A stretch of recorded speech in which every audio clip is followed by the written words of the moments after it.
YouTube channel deep expert reviews کے ایک اور تفصیلی اور گہرے تجزیے میں خوش آمدید۔ آج کا موضوع ایک ایسے مفکر کے گرد گھومتا ہے جس کے خیالات نے جدید دنیا کی بنیادیں ہلا کر رکھ دی۔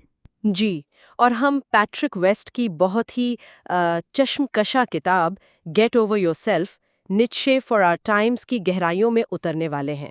بالکل، لیکن اس پیچیدہ گفتگو کا باقاعدہ آغاز کرنے سے پہلے ایک اہم ڈسکلیمر پیش کرنا ضروری ہے۔ یہ آڈیوز آرٹیفیشل انٹیلیجنس کی مدد سے تیار کی گئی ہیں، اس لیے ان میں صنف اور تلفظ کی کچھ غلطیاں ہو سکتی ہیں۔ یہ آڈیوز مکمل طور پر تعلیمی مقاصد کے لیے ہیں۔ صحیح، یہ بتانا واقعی بہت ضروری تھا۔ تو چلے اس کو تفصیل سے سمجھتے ہیں۔ پیٹرک ویسٹ، جو کہ ایک ثقافتی مورخ اور دی ٹائمز کے کالم نگار بھی ہیں، انہوں نے اس کتاب میں ایک انتہائی منفرد زاویہ پیش کیا ہے۔ میں سمجھتی ہوں کہ اس کتاب کی سب سے خاص بات ہی یہ ہے کہ یہ محض 19ویں صدی کے خیالات کو نہیں دہرا رہی۔ ہاں، بلکہ یہ ایک فکری تجربہ ہے۔ یہ سوال اٹھاتی ہے کہ اگر فریڈرک نیٹشے آج کے ڈیجیٹل دور یا سوشل میڈیا کے ہنگاموں کو دیکھتا تو کیا کہتا؟ بالکل، پیٹرک ویسٹ نے نیٹشے کو ایک تاریخی کردار کے طور پر نہیں بلکہ آج کے معاشرے کے لیے ایک بے رحم آئینے کے طور پر استعمال کیا ہے۔ ایک ایسا آئینہ جو ہماری ان خامیوں کو بے نقاب کرتا ہے جنہیں ہم جدیدیت کے لبادے میں چھپاتے ہیں۔ یہاں بات واقعی بہت دلچسپ ہو جاتی ہے، کیونکہ نیٹشے کا نام آج کل ہم ہر جگہ سنتے ہیں، لیکن اس کے اصل مفہوم کو شاید ہی کوئی سمجھتا ہو۔ ایسا ہی ہے، اس کا فلسفہ تو ہر قسم کی روایات اور ہجوم کی ذہنیت کے خلاف ایک طوفان تھا نا، مگر آج کی دنیا کا المیہ دیکھیں، اسی شخص کے باغیانہ خیالات کو ہم نے پاپ کلچر کا حصہ بنا کر ان کی اصل روح ہی ختم کر دی ہے۔ یہیں سے تو اصل تضاد جنم لیتا ہے۔ ہم آج کے دور میں نیٹشے کے نعروں سے اس طرح گھرے ہوئے ہیں کہ ان کی اہمیت ہی ختم ہو گئی ہے۔ ڈیوڈ بیکم کے آفٹر شیو کا نام بیونڈ دیکھ لیں۔ ایول کے تصور میں ہے۔ اور وہ انرجی ڈرنکس کی بوتلوں پر جو لکھا ہوتا ہے کہ جو چیز آپ کو مار نہیں دیتی وہ آپ کو مضبوط بناتی ہے۔ فورڈ کی گاڑیوں کے اشتہارات میں بھی تو یہی طاقت اور انفرادیت کا فلسفہ نظر آتا ہے۔ بالکل، پاپ کلچر میں اس کی دراندازی کی اس سے بڑی مثال کیا ہوگی کہ ہیری پوٹر میں وولڈیمورٹ کا کردار کہتا ہے کہ اچھائی اور برائی کچھ نہیں ہوتی، صرف طاقت ہوتی ہے۔ جی، یہ تو سیدھا سیدھا ول ٹو پاور کو ایک ولن کے سطحی جواز کے طور پر پیش کرنے والی بات ہو گئی ہے نا؟ اور اس کے علاوہ بلیک سابتھ کا وہ گانا گاڈ از ڈیڈ یا سوزن جیفریز کی وہ مشہور سیلف ہیلپ کتاب جو خوف کو محسوس کرنے اور پھر بھی آگے بڑھنے کا درس دیتی ہے، یہ سب نیٹشے کی ہی بازگشت ہے۔ لیکن کیا کمرشل برانڈز نے اس کے گہرے فلسفے کو کھوکھلے نعروں میں تبدیل نہیں کر دیا؟ پیٹرک ویسٹ نے اس کا جواب بڑی خوبی سے دیا ہے۔ وہ بتاتے ہیں کہ یہ افکار کے استحصال کی ایک طویل تاریخ ہے۔ اگر ہم وسیع تر تناظر میں دیکھیں تو نیٹشے کو ہر دور میں ہر نظریے نے اپنے مقاصد کے لیے استعمال کیا ہے۔ جی بالکل، بائیں بازو کے مفکرین اسے سرمایہ داری اور ریاستی جبر کے خلاف ایک آواز مانتے ہیں کیونکہ اس نے اداروں کی اندھی تقلید پر تنقید کی تھی، اور دوسری طرف دائیں بازو والے اسے انفرادیت پسند اور مساوات کا مخالف بنا کر بالکل دائیں بازو والے اسے اپنے نظریات کی بنیاد بناتے ہیں۔ اور بات صرف دائیں یا بائیں بازو تک محدود نہیں ہے، فیمینسٹ، انارکسٹ، قدامت پسند اور ملحدین سب اس کے فلسفے کا کوئی نہ کوئی حصہ تراش لیتے ہیں۔ میں سوچ رہا تھا، کیا اس کی بنیادی وجہ یہ نہیں کہ نیٹشے کے لکھنے کا انداز ہی اتنا بکھرا ہوا اور استعاروں سے بھرا ہوا ہے؟ 100% ایسا ہی ہے۔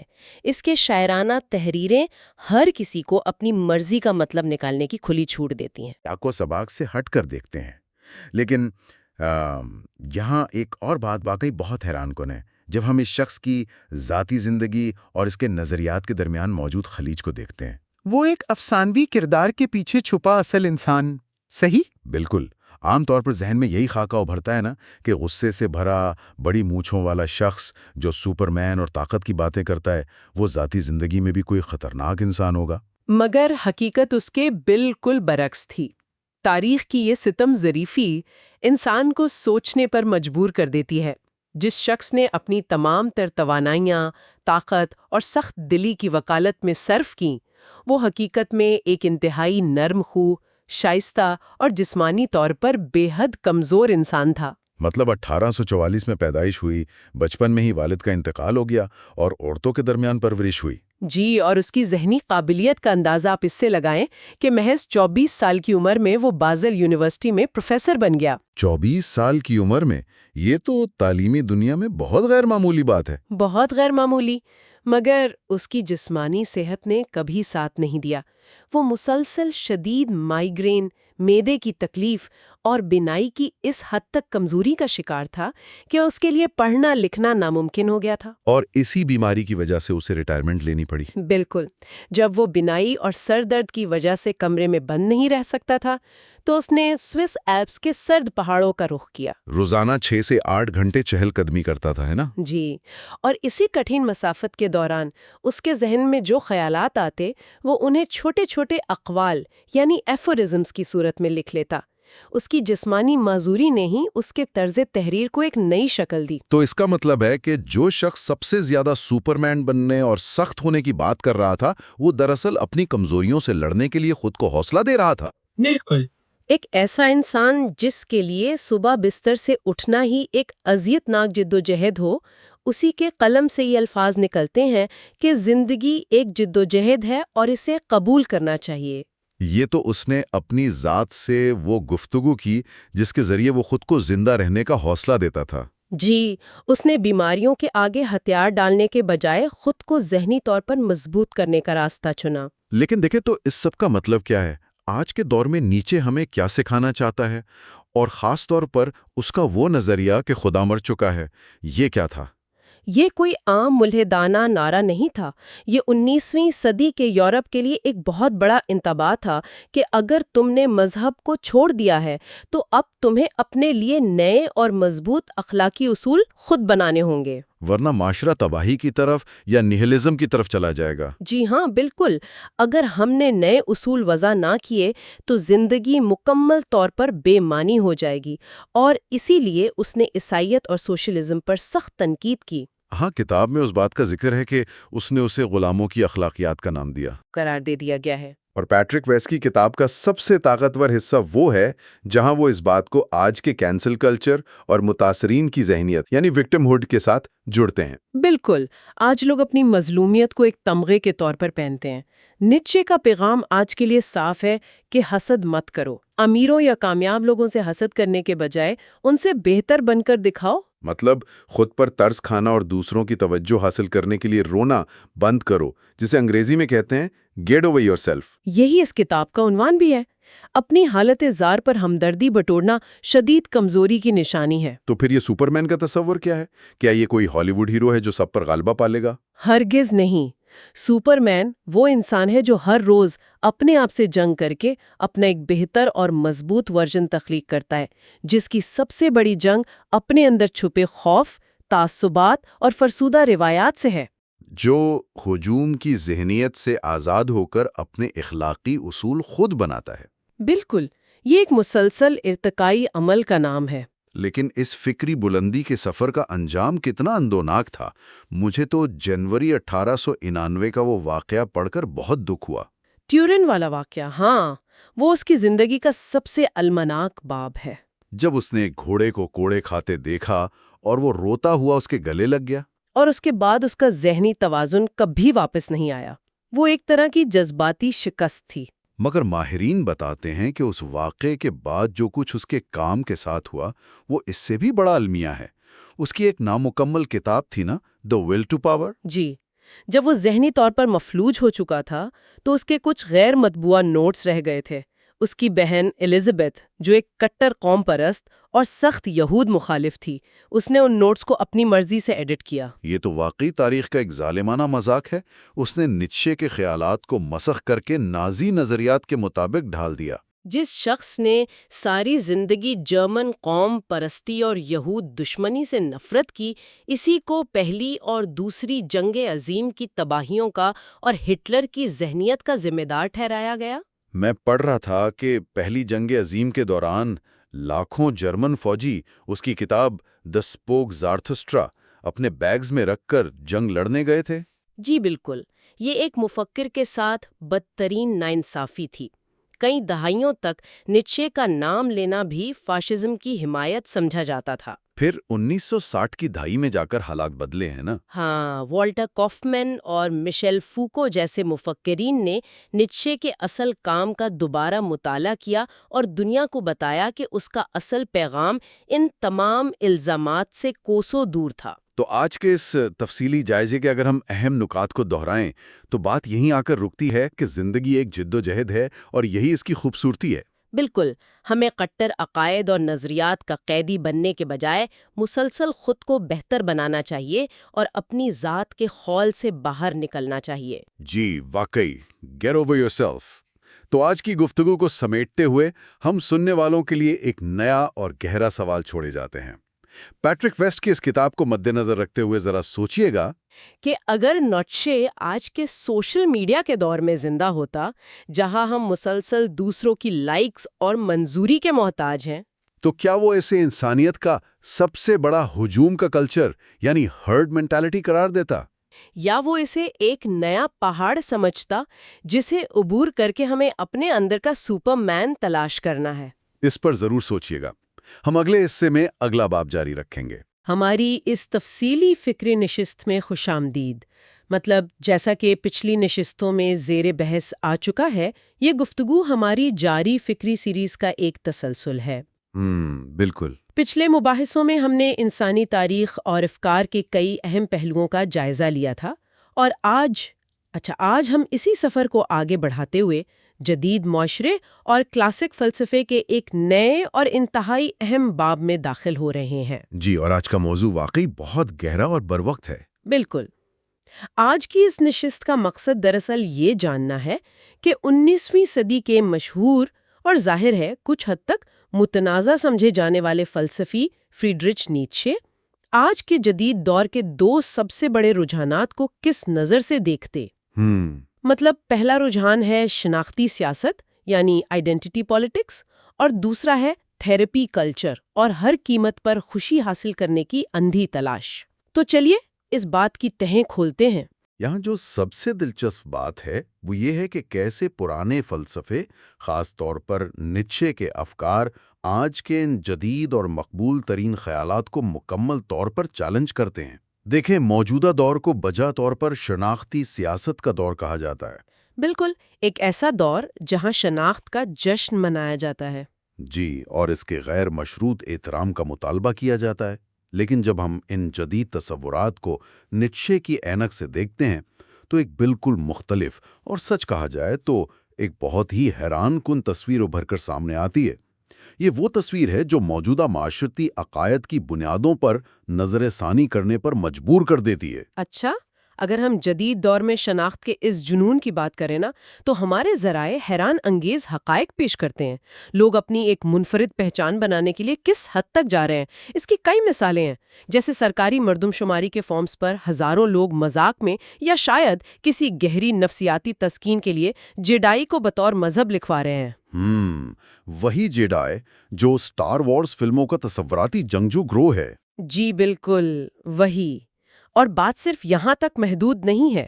کچھ ملحدین اور ہیومنسٹ مفکرین نے، جیسے AC گریلنگ، انہوں نے باقاعدہ ایک ملحدین کی بائبل شائع کر دی ہے، اور ایلین ڈی بوٹن جیسے مصنفین لندن کے وسط میں الحاد کا مندر بنانے کا مطالبہ کر چکے ہیں۔ یعنی اپنی شناخت کو ایک مادی شکل دینے کی انتہائی شدید خواہش ہے۔ بالکل۔ اور ذرائع میں ایک اور بہت قابل غور مثال امریکی طالب علموں کی ہے۔ یونیورسٹی آف نارتھ کولوراڈو کے ایک طالب علم نے ایک لیکچر کے دوران ایسے نظریات سننے سے ہی انکار کر دیا جو اس کے احساس ذات یعنی کور آئیڈینٹی کے خلاف تھے۔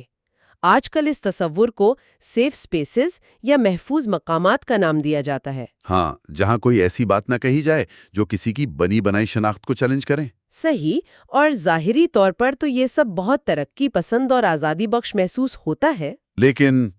لیکن نیچے کے نقطہ نظر سے دیکھیں تو وہ اس ساری صورتحال پر یقیناً بہت زور سے ہنستا۔ کیوں؟ کیونکہ اس کے نزدیک یہ سب آزادی نہیں ہے، بلکہ انسان خود اپنے لیے نئے اور دیدہ زیب پنجرے تیار کر رہا ہے۔ نیچے کا بنیادی فلسفہ یہ ہے کہ زندگی ایک مسلسل ارتقاء کا نام ہے، یہ ہمیشہ کچھ نیا بننے یعنی فار ایور بیکمنگ کا عمل ہے۔ مطلب کسی ایک جگہ رکنا نہیں ہے۔ بالکل نہیں۔ اس کے نزدیک کسی ایک متعین شناخت پر رک جانا یا کسی لیبل کو ماتھے پر سجا کر اسی کا دفاع کرتے رہنا دراصل انسان کو قید کر دیتا ہے۔ لیبلز محدود کرتے ہیں۔ مثال کے طور پر آج کل فیس بک پر صنف یا جینڈر کی مختلف کیٹیگریز موجود ہیں۔ انسٹ یہ تو بہت زیادہ ہے۔ ہاں، اور لوگ سمجھتے ہیں کہ ان انسٹ خانوں میں سے کسی ایک کا انتخاب کرنا آزادی ہے، لیکن نیچے کے بقول یہ دراصل دوسروں کے بنائے گئے ڈبوں میں خود کو بند کرنے کے مترادف ہے۔ اور دیکھیں، یہی وجہ ہے کہ نیچے کے نظریات کو تاریخ میں اکثر غلط سمجھا گیا، خاص طور پر جب انہیں نازی اعظم کے ساتھ جوڑا گیا۔ جبکہ ہمارے ذرائع واضح کرتے ہیں کہ نیچے نازی اعظم اور کسی بھی قسم کی نسلی برتری کے تصورات کے سخت خلاف تھا۔ وہ تو جرمن قوم پرستی کا بھی مذاق اڑاتا تھا۔ اس کے نزدیک نسل، قوم یا شناخت کے نام پر لوگوں کو مخصوص ڈبوں میں بند کرنا انسانیت کے ارتقاء کی توہین ہے۔ یہ جو مسلسل ارتقاء کا نظریہ ہے نا، یہ ہمیں نیچے کے سب سے مشہور اور شاید سب سے زیادہ غلط سمجھے جانے والے تصور کی طرف لے جاتا ہے۔ اس کی شہرہ آفاق کتاب دی اسپوک زرتھسٹرا میں سپرمین یا اوبرمینش کا ذکر ملتا ہے۔ ویسے ذرائع بتاتے ہیں کہ انگریزی میں اسے سپرمین کا نام مشہور ڈرامہ نگار جارج برنارڈ شاء نے دیا تھا۔ جی، اور مسئلہ یہ ہے کہ عام طور پر جب سپرمین کا لفظ سنا جاتا ہے تو ذہن میں فوراً کامک بکس والا اڑنے والا ہیرو آ جاتا ہے، یا پھر اسے ڈارون کے نظریات سے جوڑ کر کوئی حیاتیاتی یا جسمانی طور پر برتر انسان سمجھ لیا جاتا ہے۔ بالکل۔ تاہم تحریریں واضح کرتی ہیں کہ یہ قطعی طور پر کوئی حیاتیاتی تصور نہیں ہے۔ یہ دراصل ایک ذہنی حالت ہے، ایک ایسا نصب العین ہے جس میں انسان خود کو مسلسل بہتر بناتا ہے اور اپنی نفسیاتی حدود کو پار کرتا ہے۔ کتاب کا وہ جملہ انتہائی کمال کا ہے کہ انسان، جانور اور سپرمین کے درمیان بندھی ہوئی ایک رسی ہے، ایک ایسی رسی جو ایک گہری کھائی کے اوپر تنی ہوئی ہے۔ یعنی انسان ہونے کی سب سے بڑی خوبی یہ نہیں کہ وہ کوئی حتمی منزل ہے، بلکہ یہ ہے کہ وہ محض ایک پل ہے۔ اور اس رسی اور پل کی مثال کو مزید گہرائی میں سمجھنے کے لیے ضروری ہے کہ نیچے کے ذات یعنی سیلف کے نظریے کو سمجھا جائے۔ نیچے کا ماننا ہے کہ یہ جو ہم کہتے ہیں نا کہ میں، یہ ذات کا تصور محض ایک وہم ہے۔ ایک وہم ہے؟ جی، انسان کا کوئی ایک متعین ٹھوس اور مستقل میں نہیں ہوتا۔ انسان دراصل مختلف اور اکثر متصادم خواہشات، یادوں اور جبلتوں کا ایک مجموعہ ہے۔ اس مقام پر نیچے اپنا ایک اور شاہکار تصور پیش کرتا ہے جسے ول ٹو پاور کہا جاتا ہے، جسے اکثر سیاسی طاقت یا غلبہ پانے کی خواہش سمجھ لیا جاتا ہے، جو کہ سراسر غلط ہے۔ ول ٹو پاور دراصل اپنے آپ پر غلبہ پانے، اپنی حدود کو توڑنے اور زندگی کے ہر چیلنج کا مقابلہ کر کے خود کو بہتر بنانے کی بنیادی انسانی جبلت ہے۔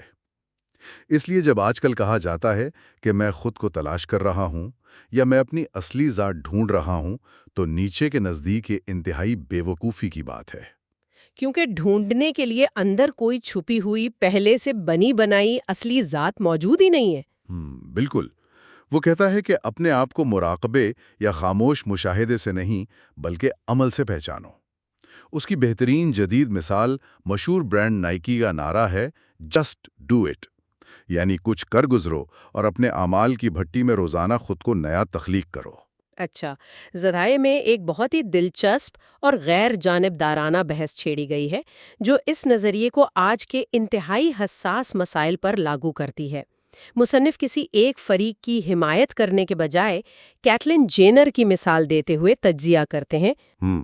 کیٹلن جینر کو وینٹی فیئر میگزین کے سرورق پر بے پناہ پذیرائی ملی۔ مصنف یہ دلیل سامنے لاتے ہیں کہ صنف کو صرف ظاہری چیزوں جیسے ہائی ہیلز، لپسٹک یا مخصوص لباس سے جوڑنا دراصل ایک انتہائی قدامت پسندانہ اور فرسودہ عمل ہے۔ 70 کی دہائی کی فیمنسٹ تحریک تو صنف کے ان روایتی قیدوں سے ہی آزادی چاہتی تھی، لیکن آج لوگ خود کو انہی روایتی خانوں میں دوبارہ قید کر رہے ہیں۔ جی، اور نیچے کی نظر میں ایک حقیقی آزاد روح کسی کے دیے گئے لیبلز، ظاہری سہاروں یا معاشرے کے بنائے گئے ڈبوں کے محتاج نہیں ہوتی۔ وہ ان تمام ظاہری شناختوں سے بالاتر ہوتی ہے۔ اور یہی وہ نازک موڑ ہے جہاں شناختی سیاست نارسسزم یعنی خود پسندی میں تبدیل ہو جاتی ہے۔ وہ کیسے؟ دیکھیں، جب ساری توجہ محض اپنی ذات، اپنی شناخت کے دفاع اور دوسروں سے اس شناخت کے مسلسل اعتراف کی توقع پر لگ جائے تو انسان دراصل دوسروں کی آراء کا محتاج ہو جاتا ہے۔ نیچے کا ماننا تھا کہ اگر کوئی شخص صرف تعریف اور قبولیت کا متلاشی ہے تو اس کا مطلب ہے کہ وہ اپنے راستے پر نہیں بلکہ کسی اور کے بنائے ہوئے راستے پر چل رہا ہے۔ نہیں ہوتی، بلکہ وہ اپنے آپ سے بغاوت کرتی ہے۔ وہ روزانہ اپنے ہی پرانے خیالات کے خلاف جنگ کرتی ہے تاکہ کل سے بہتر انسان بن سکے۔ اپنے ہی خیالات سے بغاوت؟ یہ سننے میں تو بہت فلسفیانہ اور متاثر کن لگتا ہے، لیکن عملی زندگی میں جب ہم آج کے تھیراپی کلچر کی طرف دیکھتے ہیں تو وہاں تو بالکل الٹ سکھایا جا رہا ہے۔ آج کل ایک عجیب سی وبا پھیلی ہوئی ہے کہ ہر انسان کو ہر وقت خوش، مطمئن اور پرسکون رہنا چاہیے۔ صحیح کہا آپ نے۔ اگر ذرا سی بھی اداسی، پریشانی یا ذہنی دباؤ ہو تو فوراً سمجھ لیا جاتا ہے کہ کوئی ذہنی بیماری لاحق ہو گئی ہے۔ معاشرے نے خوشی کو ایک نارمل حالت اور دکھ کو ایک خطرناک بیماری بنا دیا ہے۔ اس رجحان نے ایک پوری فارماسیوٹیکل انڈسٹری کھڑی کر دی ہے جو ہیپی پلز یعنی خوش رہنے کی دوائیں بیچتی ہے۔ سارا زور اس بات پر ہے کہ کسی طرح پریشانی اور تکلیف کے احساس کو فوراً دبا دیا جائے۔ یہ تھیراپی کلچر اور دکھ سے بچنے کی یہ شدید خواہش 19ویں صدی کے ایک اور مفکر آرتھر شوپنہار کے فلسفے کی یاد دلاتی ہے۔ شوپنہار، جس سے نیچے شروع میں بہت متاثر تھا لیکن بعد میں اس کے افکار کو مکمل طور پر مسترد کر دیا، اس کا ماننا تھا کہ انسان کی بنیادی حقیقت یہ ہے کہ وہ خواہشات کا غلام ہے۔ یعنی جب خواہشات پوری نہیں ہوتی تو دکھ ملتا ہے۔ جی، اور جب پوری ہو جاتی ہیں تو اکتاہٹ اور بوریت پیدا ہو جاتی ہے۔ اس لیے شوپنہار کے نزدیک زندگی سراسر دکھ ہے اور انسان کی سب سے بڑی کامیابی اس دکھ سے بچنے، اس سے فرار اختیار کرنے اور خواہشات کو مکمل طور پر ختم کر کے سکون پانے میں ہے۔ لیکن نیچے اس سوچ کے بالکل برعکس کھڑا ہوتا ہے۔ بالکل، نیچے کے نزدیک دکھ اور مصائب سے بچنا نہیں چاہیے اور نہ ہی خواہشات کو مارنا چاہیے۔ اس کے بجائے ان مشکلات کا سینہ تان کر مقابلہ کرنا چاہیے۔ خوشی کوئی ایسی شے نہیں جسے براہ راست خریدا یا حاصل کیا جا سکے۔ یہ کوئی آخری منزل نہیں ہے۔ تو پھر خوشی کیا ہے؟ خوشی دراصل مشکلات، مصائب اور چیلنجز پر قابو پانے کا قدرتی ضمنی نتیجہ ہے۔ جب کسی بڑی مشکل کو شکست دی جاتی ہے تو جو توانائی اور فتح کا احساس پیدا ہوتا ہے وہی اصل خوشی ہے۔ نیچے کا سپرمین دکھوں سے بھاگتا نہیں بلکہ ان کو نگل لیتا ہے اور ان سے اپنی ول ٹو پاور کے لیے طاقت کشید کرتا ہے۔ مصائب کی اسی اہمیت کو پاپ کلچر اور روزمرہ کی موٹیویشنل باتوں میں اکثر استعمال کیا جاتا ہے۔ ہمارے ذرائع میں کچھ بہت ہی دلچسپ حقائق ہیں۔ اکثر ریہیب سینٹرز کی دیواروں پر لکھا ہوتا ہے، زندگی جینے کا نام ہے تو زندہ رہنے کا مطلب اس دکھ میں کوئی معنی تلاش کرنا ہے۔ اور لوگ سمجھتے ہیں کہ یہ نیچے کا کال ہے۔ کل کی کتاب کے دیباچے میں گارڈن آلپورٹ نے لکھا تھا۔ البتہ نیچے کا اپنا ایک بہت ہی مشہور اور اصلی کال ہے جو اس کی کتاب ٹوائلائٹ آف دی آئیڈلز میں پایا جاتا ہے۔ جو چیز مجھے مارتی نہیں وہ مجھے مضبوط بناتی ہے۔ بالکل یہی۔ آج کل یہ جملہ کانیے ویسٹ اور کیلی کلارکسن کے گانوں میں اور یہاں تک کہ ہالی ووڈ فلم کونن دی باربیرین کے آغاز میں بھی سنا جا سکتا ہے۔ لیکن ذرائع میں ایک کمال کا مزاحیہ پہلو بھی شامل ہے۔ ایک برطانوی کامک میگزین وز کامک میں ایک قاری نے خط لکھا کہ لوگ کہتے ہیں جو چیز مارتی نہیں وہ مضبوط بناتی ہے۔ ذرا میرے کزن سے پوچھیں، وہ چیمپئن ویٹ لفٹر تھا، پھر ایک دن وہ ایک وین سے ٹکرا گیا۔ اچھا، اب وہ مضبوط ہونے کے بجائے ایک پائپ کے ذریعے اپنی خوراک پیتا ہے۔ اس سے ثابت ہوتا ہے کہ اس کال کو ہمیشہ جسمانی یا لغوی معنوں میں نہیں لیا جا سکتا۔ حضور میں سمجھنا چاہیے، نیتشے جب تکلیف اور سختی کی بات کرتا ہے تو اس کا اشارہ وین سے ٹکرانے کی طرف نہیں ہے، بلکہ زندگی کے ان نفسیاتی چیلنجز، ناکامیوں اور ذہنی رکاوٹوں کی طرف ہے جو آگے بڑھنے کے راستے میں آتی ہیں۔ وہ مصائب کو ایک زبردست تخلیقی قوت کے طور پر دیکھتا ہے۔ جیسے جیمز ڈائسن کی مثال؟ جی بالکل، ذرائع میں مشہور موجد جیمز ڈائسن کا ذکر کیا گیا ہے، جنہوں نے بغیر بیگ والے ویکیوم کلینر کی ایجاد کے دوران پورے 5 سال لگائے اور اس دوران 5127 مرتبہ ان کے بنائے گئے ماڈلز ناکام ہوئے۔ اب اگر نیچے کے نظریے سے دیکھا جائے تو یہ اتنی ساری ناکامیاں صرف غلطیاں نہیں تھیں۔ یہ وہ مصائب تھے جنہوں نے ڈائسن کی قوت ارادی کو مزید پختہ کیا۔ جی، ہر ناکامی نے ان کی ول ٹو پاور کو مہمیز دی اور حتمی کامیابی کی بنیاد رکھی۔ اسی طرح جان ایف کینیڈی کی چاند پر جانے کے حوالے سے وہ مشہور تقریر کہ ہم چاند پر اس لیے نہیں جا رہے کہ یہ آسان ہے، بلکہ اس لیے جا رہے ہیں کیونکہ یہ مشکل ہے۔ اور چمباوامبا بینڈ کا وہ گانا جس میں وہ کہتے ہیں میں گرتا ہوں لیکن پھر کھڑا ہو جاتا ہوں۔ بالکل، یہ تمام مثالیں اس نظریے کی عملی تشریح ہیں کہ عظمت کے حصول کے لیے درد، ناکامی اور مایوسی کے مراحل سے گزرنا لازمی شرط ہے۔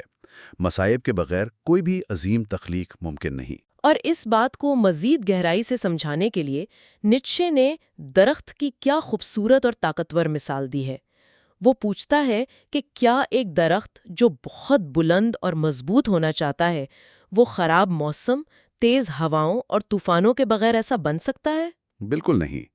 طوفانی تو وہ چیز ہے جو درخت کو مجبور کرتا ہے کہ وہ اپنی جڑیں زمین میں مزید گہری کرے۔ لیکن المیہ یہ ہے کہ آج کل سوشل میڈیا کی جھوٹی دنیا نے یہ یقین دلا دیا ہے کہ زندگی میں صرف بہار ہی ہونی چاہیے۔ ہر شخص فیس بک اور انسٹاگرام پر مسکرا رہا ہے، چھٹیاں منا رہا ہے اور ایک پرفیکٹ زندگی دکھا رہا ہے۔ اس سب نے عام انسان کو احساس کمتری اور ڈپریشن میں مبتلا کر دیا ہے۔ لوگ اپنی حقیقی اور روزمرہ کی جدوجہد والی زندگی کا موازنہ سوشل میڈیا کی اس چمکتی دمکتی اور روایتی رومانی فلموں یعنی روم کام جیسی جھوٹی دنیا سے کر رہے ہیں۔ صحیح بات ہے۔ مصنف ڈگلس ایڈمز کا حوالہ بھی ذرائع میں موجود ہے کہ وہ زندگی جو توقعات کے بوجھ تلے دبی ہو وہ ایک بھاری زندگی ہے اور اس کا پھل صرف غم اور مایوسی ہے۔ نیٹشے کے مطابق یہ توقع کہ زندگی میں کوئی تکلیف نہیں ہونی چاہیے بذات خود ایک بہت بڑی اور خطرناک حماقت ہے۔ اس نے تو اسے خراب موسم کو مکمل طور پر ختم کرنے کی خواہش کے برابر بے وقوفی قرار دیا تھا۔ آج کے تھیراپی کلچر نے یہ سبق سکھا دیا ہے کہ سکون اور راحت ہی زندگی کا آخری مقصد ہے۔ لیکن نیٹشے متنبہ کرتا ہے کہ بہت زیادہ آرام انسان کو اندر سے کمزور بنا دیتا ہے۔ جی، یہ بالکل ایلڈس ہکسلے کے مشہور ناول بریو نیو ورلڈ کی اس ڈرگ سوما کی طرح ہے، جو معاشرے کے لوگوں کے سارے غم اور پریشانیاں تو بھلا دیتا ہے، لیکن اس کی قیمت میں انہیں ذہنی اور تخلیقی طور پر مکمل مفلوج کر دیتا ہے۔ نیٹشے پرانے وقتوں کے سٹوئکس اور اسپارٹن جنگجوؤں کی طرح سخت جان بننے کا مشورہ دیتا ہے۔ اور دلچسپ بات یہ ہے کہ وہ خود بھی اپنی عملی زندگی میں بہت نظم و ضبط کا پابند تھا۔ ذرائع بتاتے ہیں کہ وہ شراب نوشی کے خلاف تھا اور ذہن کو صاف رکھنے کے لیے صرف صبح کے وقت چائے پینے کا مشورہ دیتا تھا۔ اس کا پیغام واضح ہے کہ اپنی تکلیف اور غصے کو دوائیوں سے دبانے یا دوسروں پر نکالنے کے بجائے اسے اپنے آپ پر قابو پانے اور خود کو بہتر بنانے کے لیے خام مال کے طور پر استعمال کیا جائے۔ تو پھر سوال یہ پیدا ہوتا ہے کہ ان تمام فلسفیانہ باتوں اور تاریخی حوالوں کی روزمرہ زندگی میں کیا اہمیت ہے؟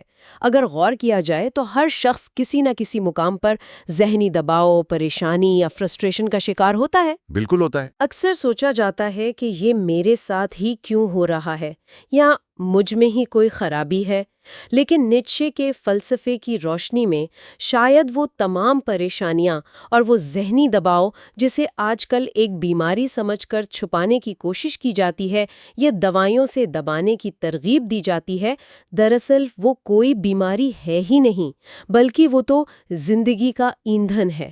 جی، وہ تو اس کٹھن عمل کا حصہ ہے جو انسان کو ایک عام سطح سے اٹھا کر سپرمین بننے کے سفر پر لے جا رہا ہے۔ جب بھی کوئی مشکل درد پیش ہو تو اس کا مطلب ہے کہ وہ طوفان آ گیا ہے جو جڑوں کو مزید مضبوط کرنے کے لیے ضروری تھا۔ یہ ایک بہت گہرا اور عملی ربط ہے جو قائم کیا گیا ہے۔ یہ نقطہ نظر مصائب کے ساتھ انسان کے رشتے کو یکسر تبدیل کر دیتا ہے۔ جب یہ تسلیم کر لیا جائے کہ دکھ زندگی کا ایک فطری، ناگزیر اور سب سے اہم حصہ ہے تو اس کا خوف ختم ہو جاتا ہے، اسے ایک چیلنج کے طور پر قبول کیا جانے لگتا ہے۔ اور پھر انسان اپنی شناخت کو کسی بیرونی لیبل، کسی سوشل میڈیا کے ٹرینڈ یا کسی سیاسی نعرے کا محتاج نہیں بناتا۔ جی، بلکہ انسان اپنی پہچان اپنے ان اعمال سے بناتا ہے جو وہ مشکل ترین حالات کے باوجود انجام دیتا ہے۔ اندر کے خوف، غصے اور مایوسی کو ایک طاقتور، مثبت توانائی میں بدلنے کا فن ہی دراصل ول ٹو پاور کی معراج ہے۔ یہی وہ حقیقی آزادی ہے جس کا ذکر نیٹشے کرتا ہے۔ وہ آزادی جو کوئی معاشرہ پلیٹ میں رکھ کر نہیں دے سکتا، بلکہ وہ آزادی جو خود اپنی ذات اور اپنی کمزوریوں کے خلاف ایک مسلسل جنگ کر کے حاصل کرنی پڑتی ہے۔ اس تفصیلی گفتگو کو سمیٹتے ہوئے سننے والوں کے لیے ایک نئے اور چونکا دینے والے خیال پر غور کرنا انتہائی دلچسپ ہوگا۔ آج کل ہر طرف آرٹیفیشل انٹیلیجنس یعنی اے آئی کا چرچا ہے۔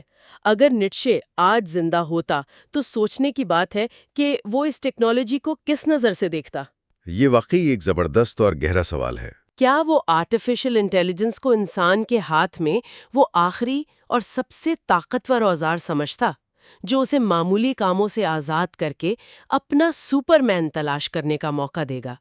یا پھر کیا وہ اس ٹیکنالوجی کو وہ آخری اور سب سے خطرناک پنجرہ قرار دیتا جو انسان کے سارے مسائل خود حل کر کے اس سے اس کی جد و جہد کی صلاحیت اور وہ تکلیفیں ہی چھین لے گا جو اسے ایک بہتر انسان بننے کے لیے درکار ہے؟ بغیر کسی جد و جہد اور دکھ کے کیا واقعی کوئی سپر مین پیدا ہو سکتا ہے؟ یہ وہ سوال ہے جو آج کے جدید دور میں نیچے کے فلسفے کو ایک بالکل نیا رنگ دیتا ہے۔ یہ واقعی غور طلب سوالات ہیں جو موجودہ دور کے سوچنے کے انداز کو مکمل طور پر بدلنے کی صلاحیت رکھتے ہیں۔ ہم اگلے لیکچر میں اگلے باب پر تفصیلی بحث کریں گے۔ پچھلے لیکچر کے خیالات کو آگے بڑھاتے ہوئے آج کے اس تفصیلی جائزے میں ہم ایک بہت ہی دلچسپ اور تھوڑا سا چیلنجنگ موضوع چھیڑنے والے ہیں۔ جی بالکل، اور یہ موضوع واقعی کافی گہرا ہے۔ مطلب پچھلی دفعہ ہم نے جن نظریات پر بحث کی تھی نا، اسی تسلسل کو قائم رکھتے ہوئے آج ہم متعلقہ کتاب کے باب نمبر 3 کے اقتباسات کا ایک گہرا مطالعہ کریں گے۔ صحیح، اور اس باب کا جو بنیادی مقصد ہے وہ 19ویں صدی کے مشہور اور کافی متنازع فلسفہ فریڈرک نیچے کے افکار کو ہمارے آج کے جدید دور کے مسائل پر لاگو کرنا ہے۔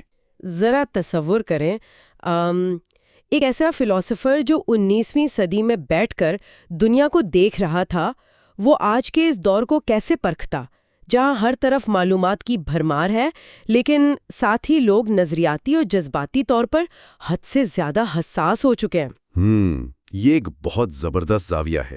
تو اس جائزے کا مشن یہ جاننا ہے کہ نیچے 3 اہم جدید رویوں یعنی سیف سپیسز یا محفوظ مقامات کی ثقافت، مذہبی اور سیکولر بنیاد پرستی اور نیکی کے دکھاوے جسے ورچو سگنلنگ کہا جاتا ہے، ان کے بارے میں کیا سوچتا ہے۔ لیکن اس سے پہلے کہ ہم اس گفتگو کی گہرائی میں اتریں، ایک بہت اہم بات واضح کرنا ضروری ہے میرے خیال میں۔ بالکل، اور یہ وضاحت گفتگو کے آغاز میں ہی ہو جانی چاہیے۔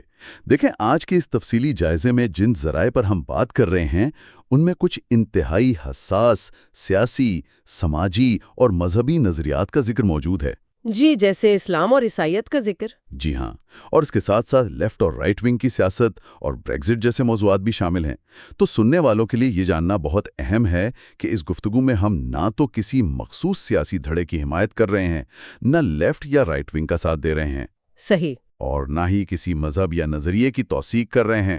ہمارا مقصد صرف اور صرف فراہم کردہ مواد اور مصنف کے خیالات کا ایک غیر جانبدارانہ تجزیہ پیش کرنا ہے تاکہ یہ سمجھا جا سکے کہ کتاب میں نیچے کے فلسفے کو آج کے دور پر کیسے منطبق کیا گیا ہے۔ یہ ایک بہت ضروری یاد دہانی تھی۔ تو چلے اپنے اصل موضوع کی طرف آتے ہیں۔ اس باب کا پہلا حصہ ایک ایسے تصور پر مبنی ہے جسے خطروں سے کھیلو یا لیو ڈینجرسلی کا نام دیا گیا ہے۔ لیو ڈینجرسلی۔ اگر ہم آج کے دور کو دیکھیں تو یہ کہنا غلط نہیں ہوگا کہ ہم ایک سیفٹی فرسٹ یعنی حفاظت سب سے پہلے والے دور میں جی رہے ہیں۔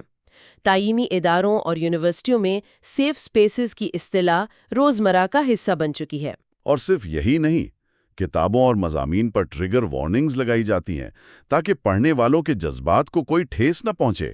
بالکل، اور اس رویے کی ایک بڑی حیران کن مثال جولائی 2016 کی ایک رپورٹ میں ملتی ہے۔ جب برطانیہ میں بریگزٹ کے حق میں ووٹ آیا تو اعداد و شمار کے مطابق 18 سے 24 سال کے تقریباً آدھے ووٹرز یا تو رو پڑے یا رونے کے قریب تھے۔ یعنی وہ اس حقیقت کو ہضم ہی نہیں کر پا رہے تھے۔ جی ہاں، اور اسی وجہ سے انہیں جنریشن سنو فلیک۔ ہاں، جنریشن سنو فلیک کہا جاتا ہے۔ مطلب یہ لوگ برف کے گالوں کی طرح ہیں جو ذرا سی گرمی، مشکل یا مخالف نظریے کی تپش سے فوراً پگھل جاتے ہیں۔ اس کی جڑیں تلاش کرتے ہوئے مواد میں بتایا گیا ہے کہ 1990 کی دہائی سے اسکولوں کا ماحول کچھ اس طرح کا بنا دیا گیا ہے جہاں چھوٹی چھوٹی باتوں کو بھی جذباتی استحصال کا نام دے دیا جاتا ہے۔ نتیجتاً ایک ایسی نسل پروان چڑھی جسے حد سے زیادہ سنسیٹیو بنا دیا گیا۔ جو ہر وقت ایک نفسیاتی خول میں رہنا چاہتی ہے۔ لیکن یہ بات ہضم کرنا تھوڑی مشکل لگتی ہے نا کہ آخر تحفظ مانگنے میں برائی کیا ہے؟ دیکھیں، نیٹشے کا فلسفہ یہاں ایک بالکل مختلف اور کافی سخت موقف اپناتا ہے۔ اس کے نزدیک تحفظ اور حفاظت کی یہ حد سے بڑی ہوئی تلاش دراصل زندگی کی نفی ہے۔ زندگی بذات خود جدوجہد، کشمکش اور خطرے کا نام ہے۔ صحیح۔ اسے یوں سمجھا جا سکتا ہے کہ اگر انسان نے خطرات مول نہ لیے ہوتے تو کیا وہ کبھی غاروں سے باہر نکل پاتا؟ نیٹشے کا ماننا تھا کہ انسان کو خطروں میں جینا چاہیے۔ ذرا بچوں کی نفسیات پر غور کریں، وہ اپنی حدوں کو آزمانے کے لیے دیواروں پر چلتے ہیں، اونچے درختوں پر چڑھتے ہیں، صرف اس لیے کہ ان کا تجسس انہیں مجبور کرتا ہے۔ بالکل اسی طرح بڑے ہو کر انسان ایورسٹ جیسی چوٹیاں سر کرتا ہے، گہرے سمندروں میں اترتا ہے۔ یہ سب کامیابیاں تبھی ممکن ہوئیں جب انسان نے خطرے کو گلے لگایا۔ مصنف کا دعویٰ ہے کہ اگر نیٹشے آج زندہ ہوتا تو وہ یونیورسٹیوں کے ان سیف سپیسز پر کہے لگاتا۔ وہ تو شاید یہ کہتا کہ تعلیمی اداروں کو محفوظ مقامات کے بجائے خطرناک مقامات ہونا چاہیے جہاں خیالات کا ٹکراؤ ہو، کیونکہ جب تک انسان کو چیلنج نہ کیا جائے وہ آزادانہ سوچ کی اڑان نہیں بھر سکتا۔ جی بالکل۔ لیکن یہاں ایک بڑی دلچسپ اور بظاہر متضاد حقیقت سامنے آتی ہے۔ نیچے کی یہ باتیں سن کر ذہن میں ایک ایسے انسان کا خاکہ ابھرتا ہے جو کوئی بہت ہی جنگجو، طاقتور اور پہاڑوں سے ٹکرانے والا شخص ہوگا، جیسے کوئی ایکشن فلم کا ہیرو۔ ہاں، عام طور پر یہی تصور ذہن میں آتا ہے۔ لیکن رچرڈ سی سلیمان کی کتاب لیونگ ود نیچے کا حوالہ پڑھ کر حیرت ہوتی ہے کہ حقیقت اس کے بالکل برعکس تھی۔ نیچے خود جسمانی طور پر انتہائی کمزور اور بیمار رہنے والا انسان تھا۔ وہ سوئٹزرلینڈ کے پہاڑوں یعنی ایلپس میں چہل قدمی کرتے ہوئے اپنی کمزور آنکھوں کو دھوپ سے بچانے کے لیے چھتری لے کر چلتا تھا۔ وہ کسی بھی لحاظ سے کونن دی باربیرین جیسا جنگجو نہیں تھا۔ تو پھر ایک کمزور جسم والے انسان کے خطروں میں جینے کے نعرے کا اصل مفہوم کیا تھا؟ یہ تضاد ہی دراصل اس فلسفے کی خوبصورتی ہے۔ نیچے کے الفاظ جیسے جنگ، خطرہ یا خون ریزی، یہ سب استعاراتی اور علامتی تھے۔ وہ کسی جسمانی جنگ کی بات نہیں کر رہا تھا، بلکہ خیالات، نظریات اور عقائد کے میدان جنگ کی بات کر رہا تھا۔ اچھا، یعنی دماغی اور فکری جنگ۔ جی ہاں، خطروں میں جینے سے اس کی مراد یہ تھی کہ انسان نئے خیالات کو سنے، مشکل سوالات کا سامنا کرے اور سب سے بڑھ کر اپنے ہی پختہ عقائد سے ٹکرانے سے نہ گھبرائے۔ وہ ذہنی آزادی کی پکار دے رہا تھا۔ سمجھ گئی۔ سینسرشپ اور تعلیمی اداروں پر تنقید کو سمجھنے کے لیے کتاب میں رے بریڈبیری کے مشہور ناول فارنہائٹ 451 کی بہترین مثال شامل کی گئی ہے۔ او ہاں، وہ ناول جس میں فائر فائٹرز کا کام آگ بجھانا نہیں بلکہ کتابیں جلانا ہوتا ہے۔ بالکل، اور وہ کتابیں کیوں جلاتے ہیں؟ اس لیے نہیں کہ ان کتابوں میں کوئی بغاوت چھپی ہے، بلکہ اس لیے کیونکہ وہ کتابیں لوگوں کے جذبات کو مجروح کرتی ہیں۔ صحیح۔ ناول کا ایک کردار واضح طور پر کہتا ہے کہ اگر کالے لوگوں کو کوئی کتاب پسند نہیں تو اسے جلا دو، گوروں کو پسند نہیں تو اسے بھی جلا دو۔ بنیادی مقصد معاشرے کو خوش اور مطمئن رکھنا ہے۔ مصنف کے مطابق آج کی یونیورسٹیاں بھی غیر شعوری طور پر یہی کر رہی ہیں۔ وہ طلباء کو غیر آرام دہ خیالات سے بچا کر دراصل آزاد سوچ کی دشمن بن چکی ہیں۔ جی بالکل۔ اور تعلیمی اداروں کی اس روایتی اور بندھی ٹوکی سوچ پر نیچے کی تنقید اس کے اپنے دور میں بھی بہت مشہور تھی۔ اس نے مشہور فلسفر کانٹ پر کڑی تنقید کی تھی اور اسے طنزیہ طور پر کوننگزبرگ کا عظیم چینی کہہ کر پکارا تھا۔ ہاں، یہ طنز کافی مشہور ہے۔ یہ طنز اس لیے تھا کہ نیٹشے کے نزدیک کانٹ نے خود کو یونیورسٹی کے ضوابط اور روایتی سوچ کے سانچے میں مکمل طور پر ڈھال لیا تھا۔ اس کا ماننا تھا کہ جو بھی ریاست یا یونیورسٹی کا درباری فلسفر بن جاتا ہے وہ سچائی کی اصل تلاش ترک کر دیتا ہے۔ یہ بات ہمیں منطقی طور پر گفتگو کے اگلے اور بہت ہی اہم حصے کی طرف لے جاتی ہے، کیونکہ جب ہم خیالات کے تحفظ کی بات کرتے ہیں تو سب سے بڑے محفوظ مقامات ہمارے اپنے عقائد ہوتے ہیں۔ باب کا اگلا حصہ اسی موضوع پر ہے، جس کا عنوان ہے عقائد قید خانے ہیں۔ روشن خیالی کے دور میں دانشوروں کا خیال تھا کہ جیوں جیوں سائنس، ٹیکنالوجی اور عقل ترقی کرے گی، مذہب اور پرانے عقائد آہستہ آہستہ دم توڑ جائیں گے۔ لیکن مصنف 9/11 کے حملوں کا حوالہ دے کر واضح کرتا ہے کہ وہ پیشین گوئیاں غلط ثابت ہوئیں اور مذہبی پختگی آج بھی پوری قوت سے موجود ہے۔ لیکن یہاں نیچے کا زاویہ صرف مذہب تک محدود نہیں ہے۔ وہ محض مذہب کا ناقد نہیں تھا، بلکہ وہ ہر اس چیز کے خلاف تھا جو ایک پختہ عقیدے یا نظریے کی شکل اختیار کر لے۔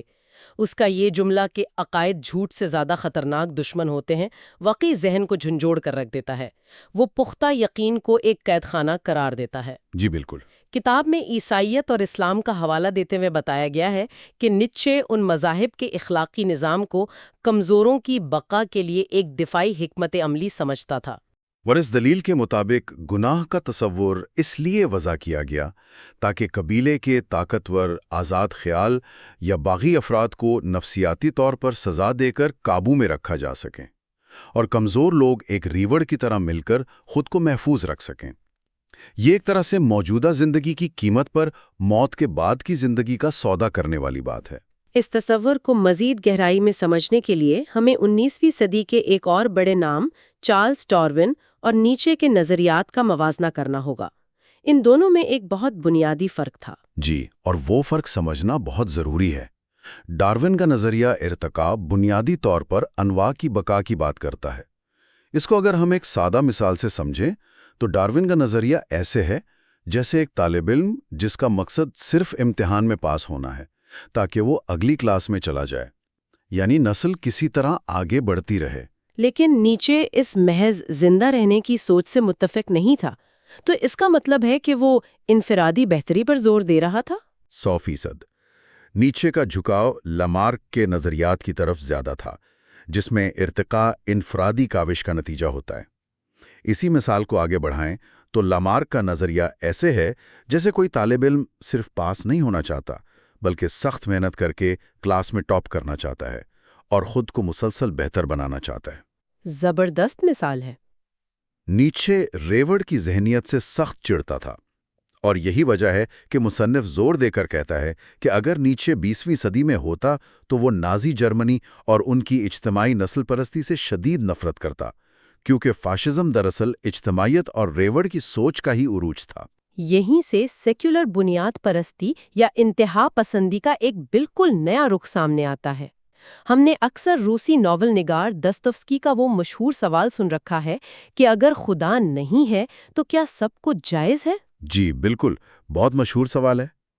اس سے عموماً یہ اخذ کیا جاتا ہے کہ مذہب کے بغیر دنیا میں اخلاقیات تباہ ہو جائیں گی اور ہر طرف ظلم پھیل جائے گا۔ لیکن مصنف نیچے کے فلسفے کی روشنی میں اس سوال کو بالکل الٹ دیتا ہے۔ اور وہ کیسے؟ وہ پوچھتا ہے کہ اگر خدا آپ کے ساتھ ہے تو کیا سب کچھ جائز ہے؟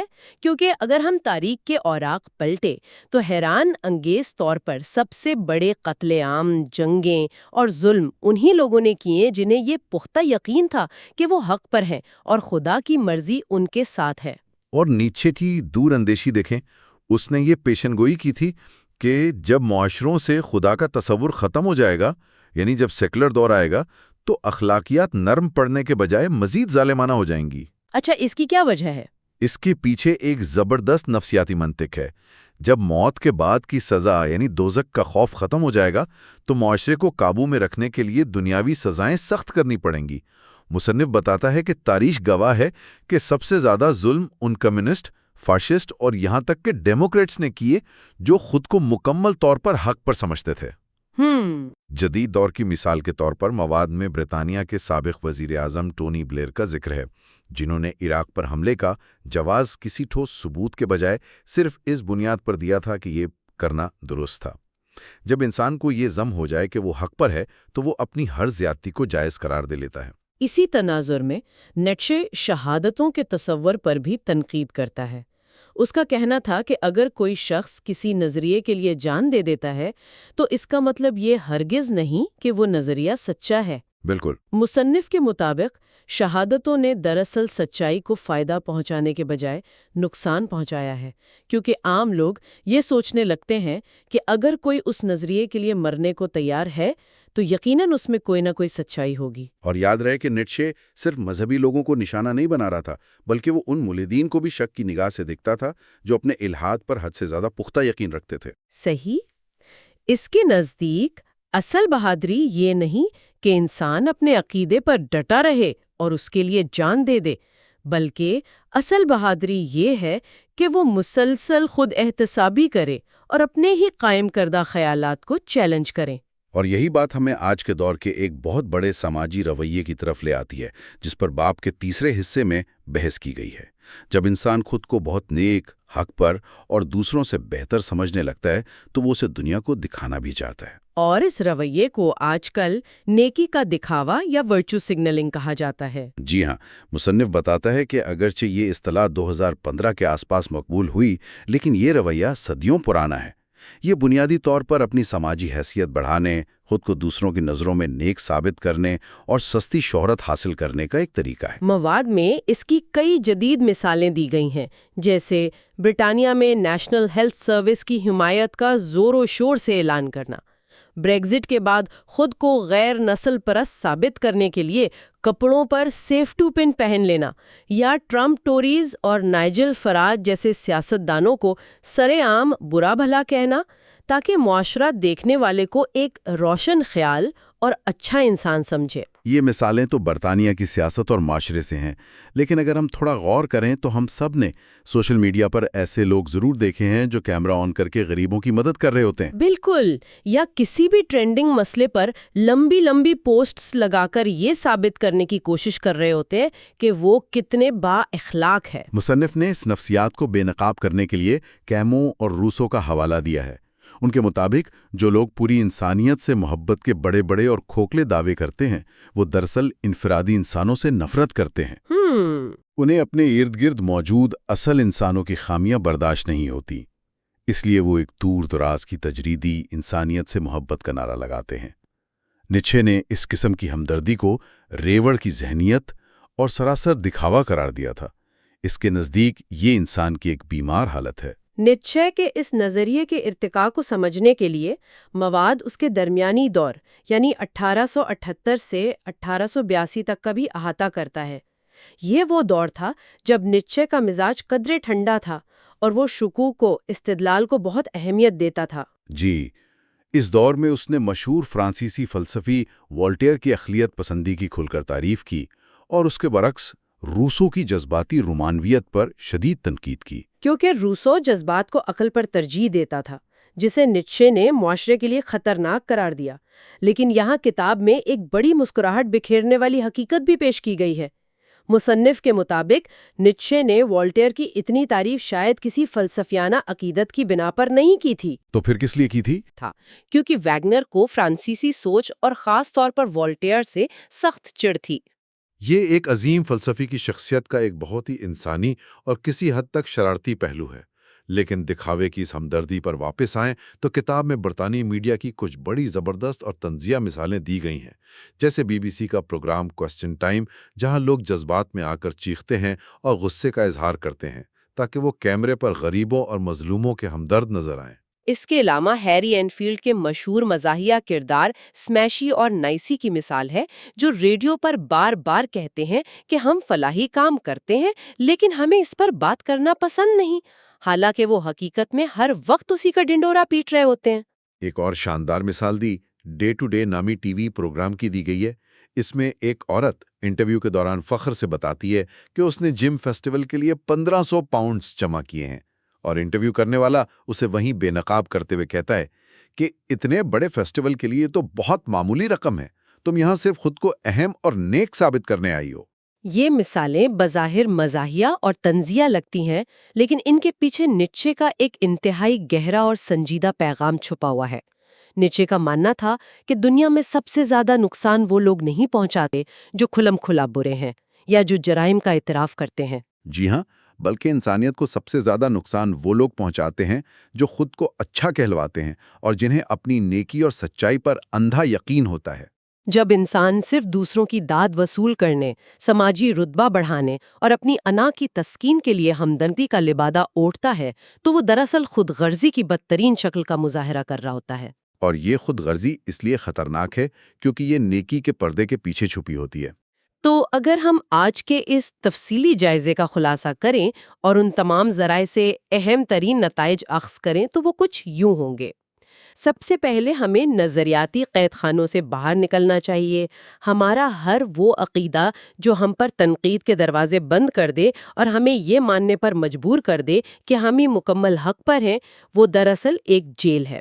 دوسرا، ہمیں خطرات، مشکل سوالات اور نئے بظاہر تکلیف دہ خیالات سے گھبرانے کے بجائے ان کا سامنا کرنا چاہیے۔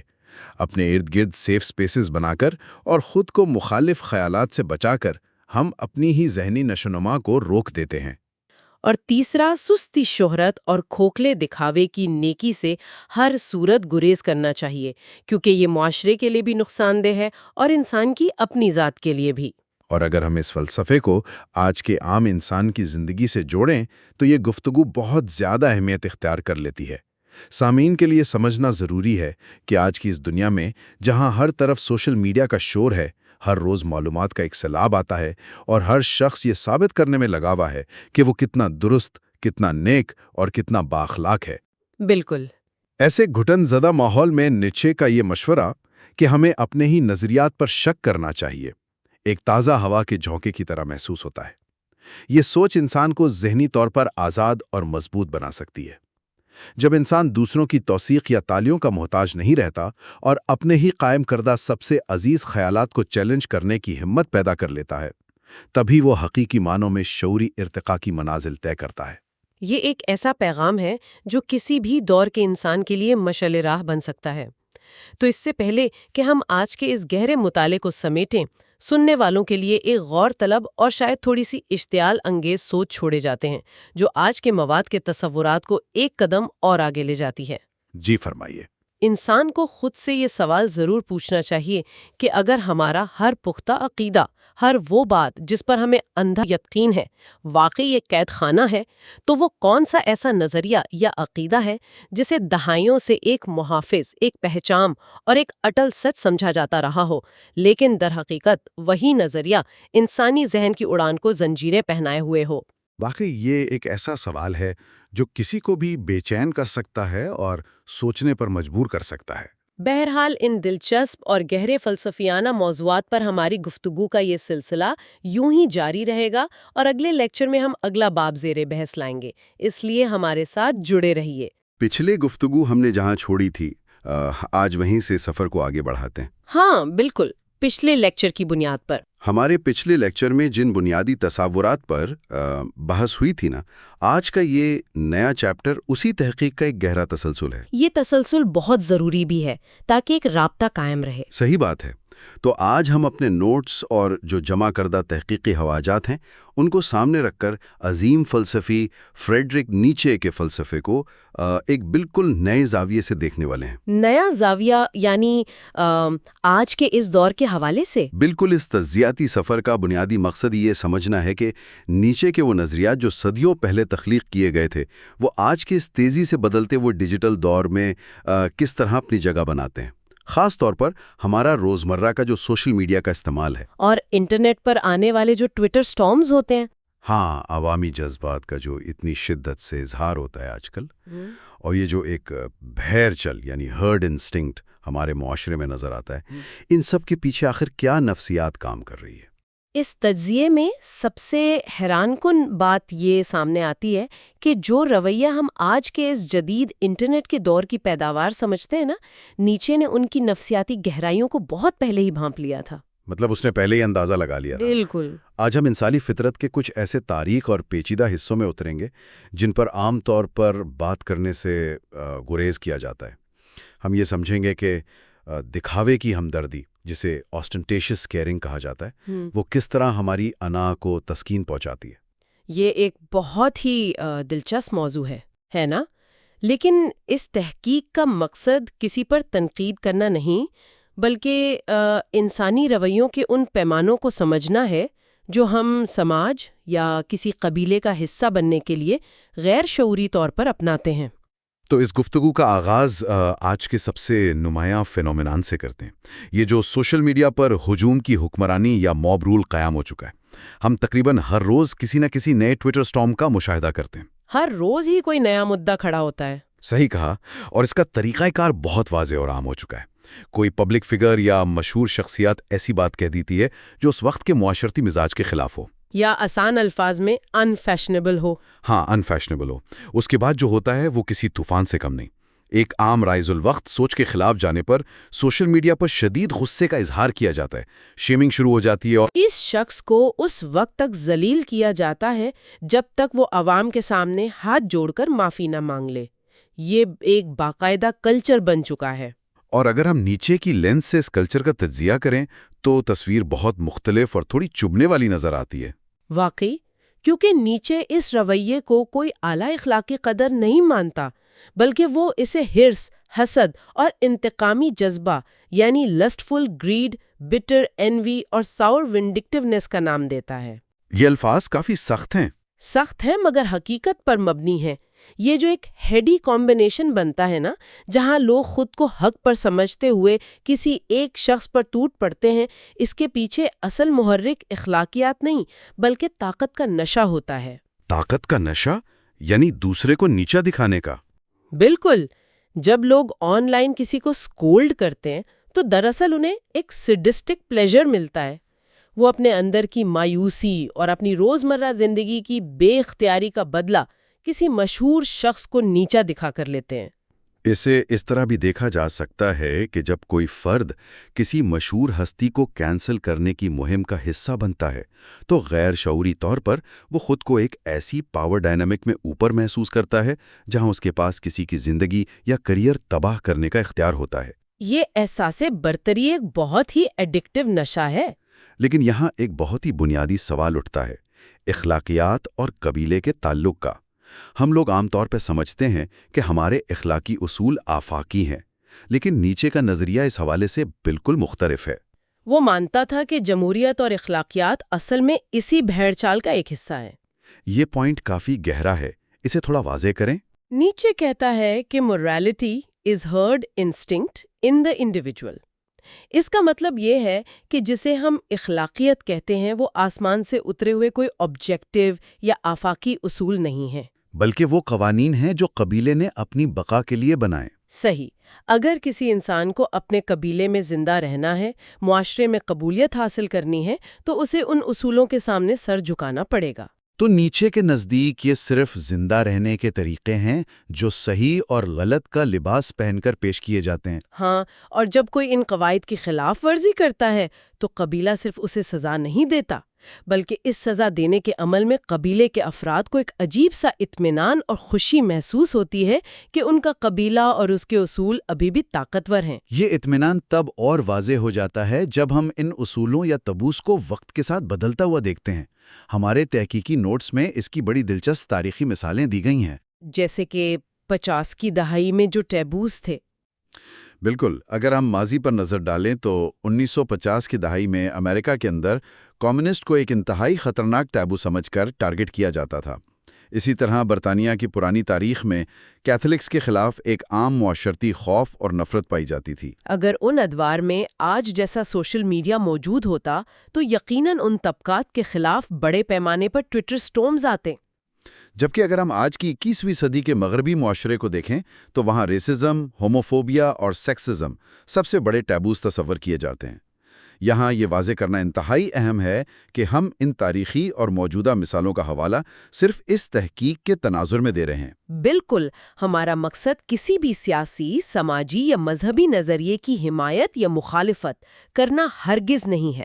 ہم نوٹس کے اندر موجود مواد کو جوں کا توں بیان کر رہے ہیں۔ ہاں، ہمارا فوکس صرف اس بات کا تجزیہ کرنا ہے کہ معاشرتی طبوس وقت کے ساتھ کیسے تبدیل ہوتے ہیں اور قبیلہ اپنا دشمن کیسے بدلتا ہے تاکہ ہم اپنے اعلیٰ ظرف کو محسوس کر سکیں۔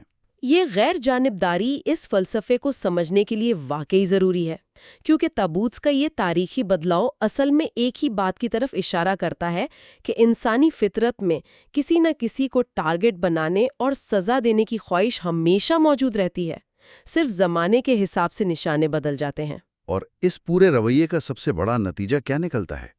خوف اور خاموشی۔ لوگ اس ہجوم کی حکمرانی سے اس قدر ڈر جاتے ہیں کہ وہ اپنی اصلی رائے کا اظہار کرنا ہی چھوڑ دیتے ہیں۔ یہ خوف کس قدر گہری جڑ پکڑ چکا ہے، اس کا اندازہ عام گفتگو سے لگایا جا سکتا ہے۔ آج کے دور میں لوگ عوامی مقامات پر مذہب، نسل یا کسی بھی حساس موضوع پر بات کرنے سے پہلے کئی بار سوچتے ہیں۔ حالانکہ مثال کے طور پر جب UK میں بریگزٹ کی ووٹنگ ہوئی تو بہت سے لوگوں نے اپنے قریبی دوستوں تک کو یہ بتانا پسند نہیں کیا کہ انہوں نے کس کے حق میں ووٹ دیا ہے۔ اور اگر ہم ڈیجیٹل دنیا کی بات کریں تو کون جانے روزانہ کتنی ایسی پوسٹس اور ٹویٹس ہوتی ہیں جو لوگ لکھتے تو ہیں مگر اس ڈر سے ڈیلیٹ کر دیتے ہیں کہ کہیں ان کی جاب نہ چلی جائے، یا انہیں پبلک شیمنگ کا سامنا نہ کرنا پڑے۔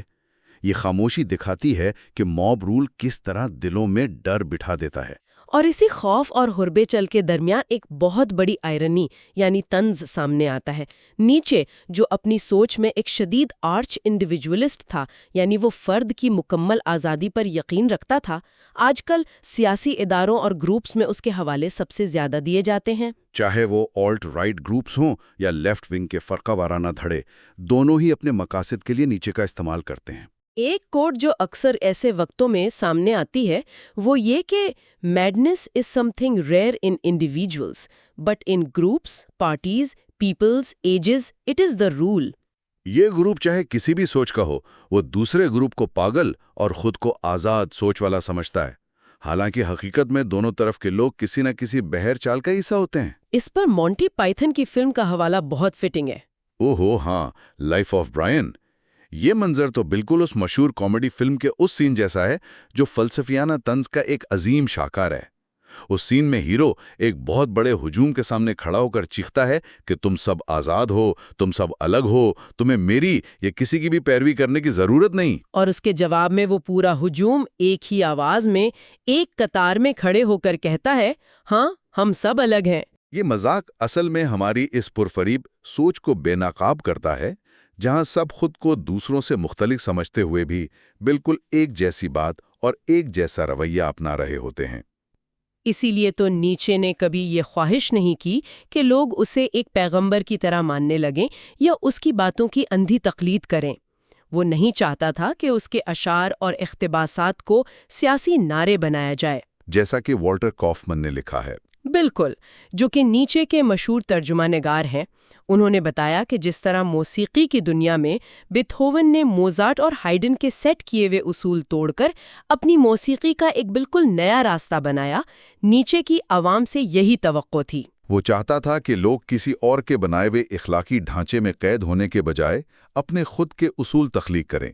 سچے معنوں میں آزاد فرد وہی ہے جو خود کو ایکسپلور کرے اور بھیڑ چل سے باہر نکل کر اپنی راہ متعین کرے۔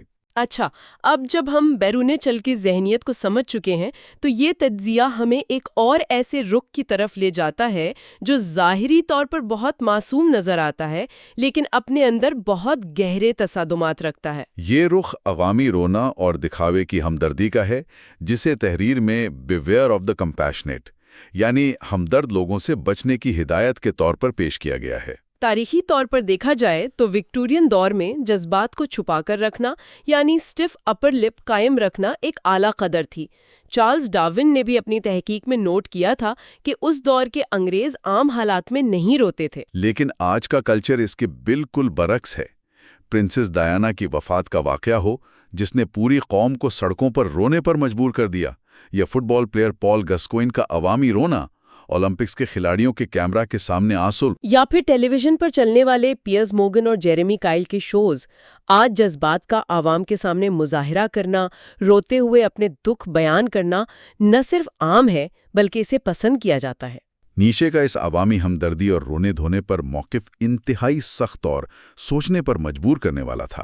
وہ جذبات کے اس کھلے مظاہرے کو قطعی طور پر ناپسند کرتا تھا۔ اس کے نزدیک رحم یا ہمدردی، جسے ہم انگلش میں پٹی کہتے ہیں، وہ اصل میں کوئی نیکی نہیں بلکہ ایک بیماری ہے، ایک انفیکشن ہے۔ اس کی وجہ کیا ہے؟ وجہ یہ ہے کہ جب کوئی فرد کسی دوسرے کو مصیبت میں دیکھ کر اس پر ترس کھاتا ہے تو وہ غیر شعوری طور پر خود کو اس مصیبت زدہ شخص سے بہتر، محفوظ اور بڑھتر محسوس کر رہا ہوتا ہے۔ یہ پوری کوشش دراصل خود غرضی کی ایک شکل ہے۔ نیچے اس کی مثال روتے ہوئے بچوں سے دیتا ہے۔ بچے کیوں روتے ہیں؟ تاکہ ان پر توجہ دی جائے، لوگ ان پر ترس کھائیں اور ان کی اہمیت تسلیم کریں۔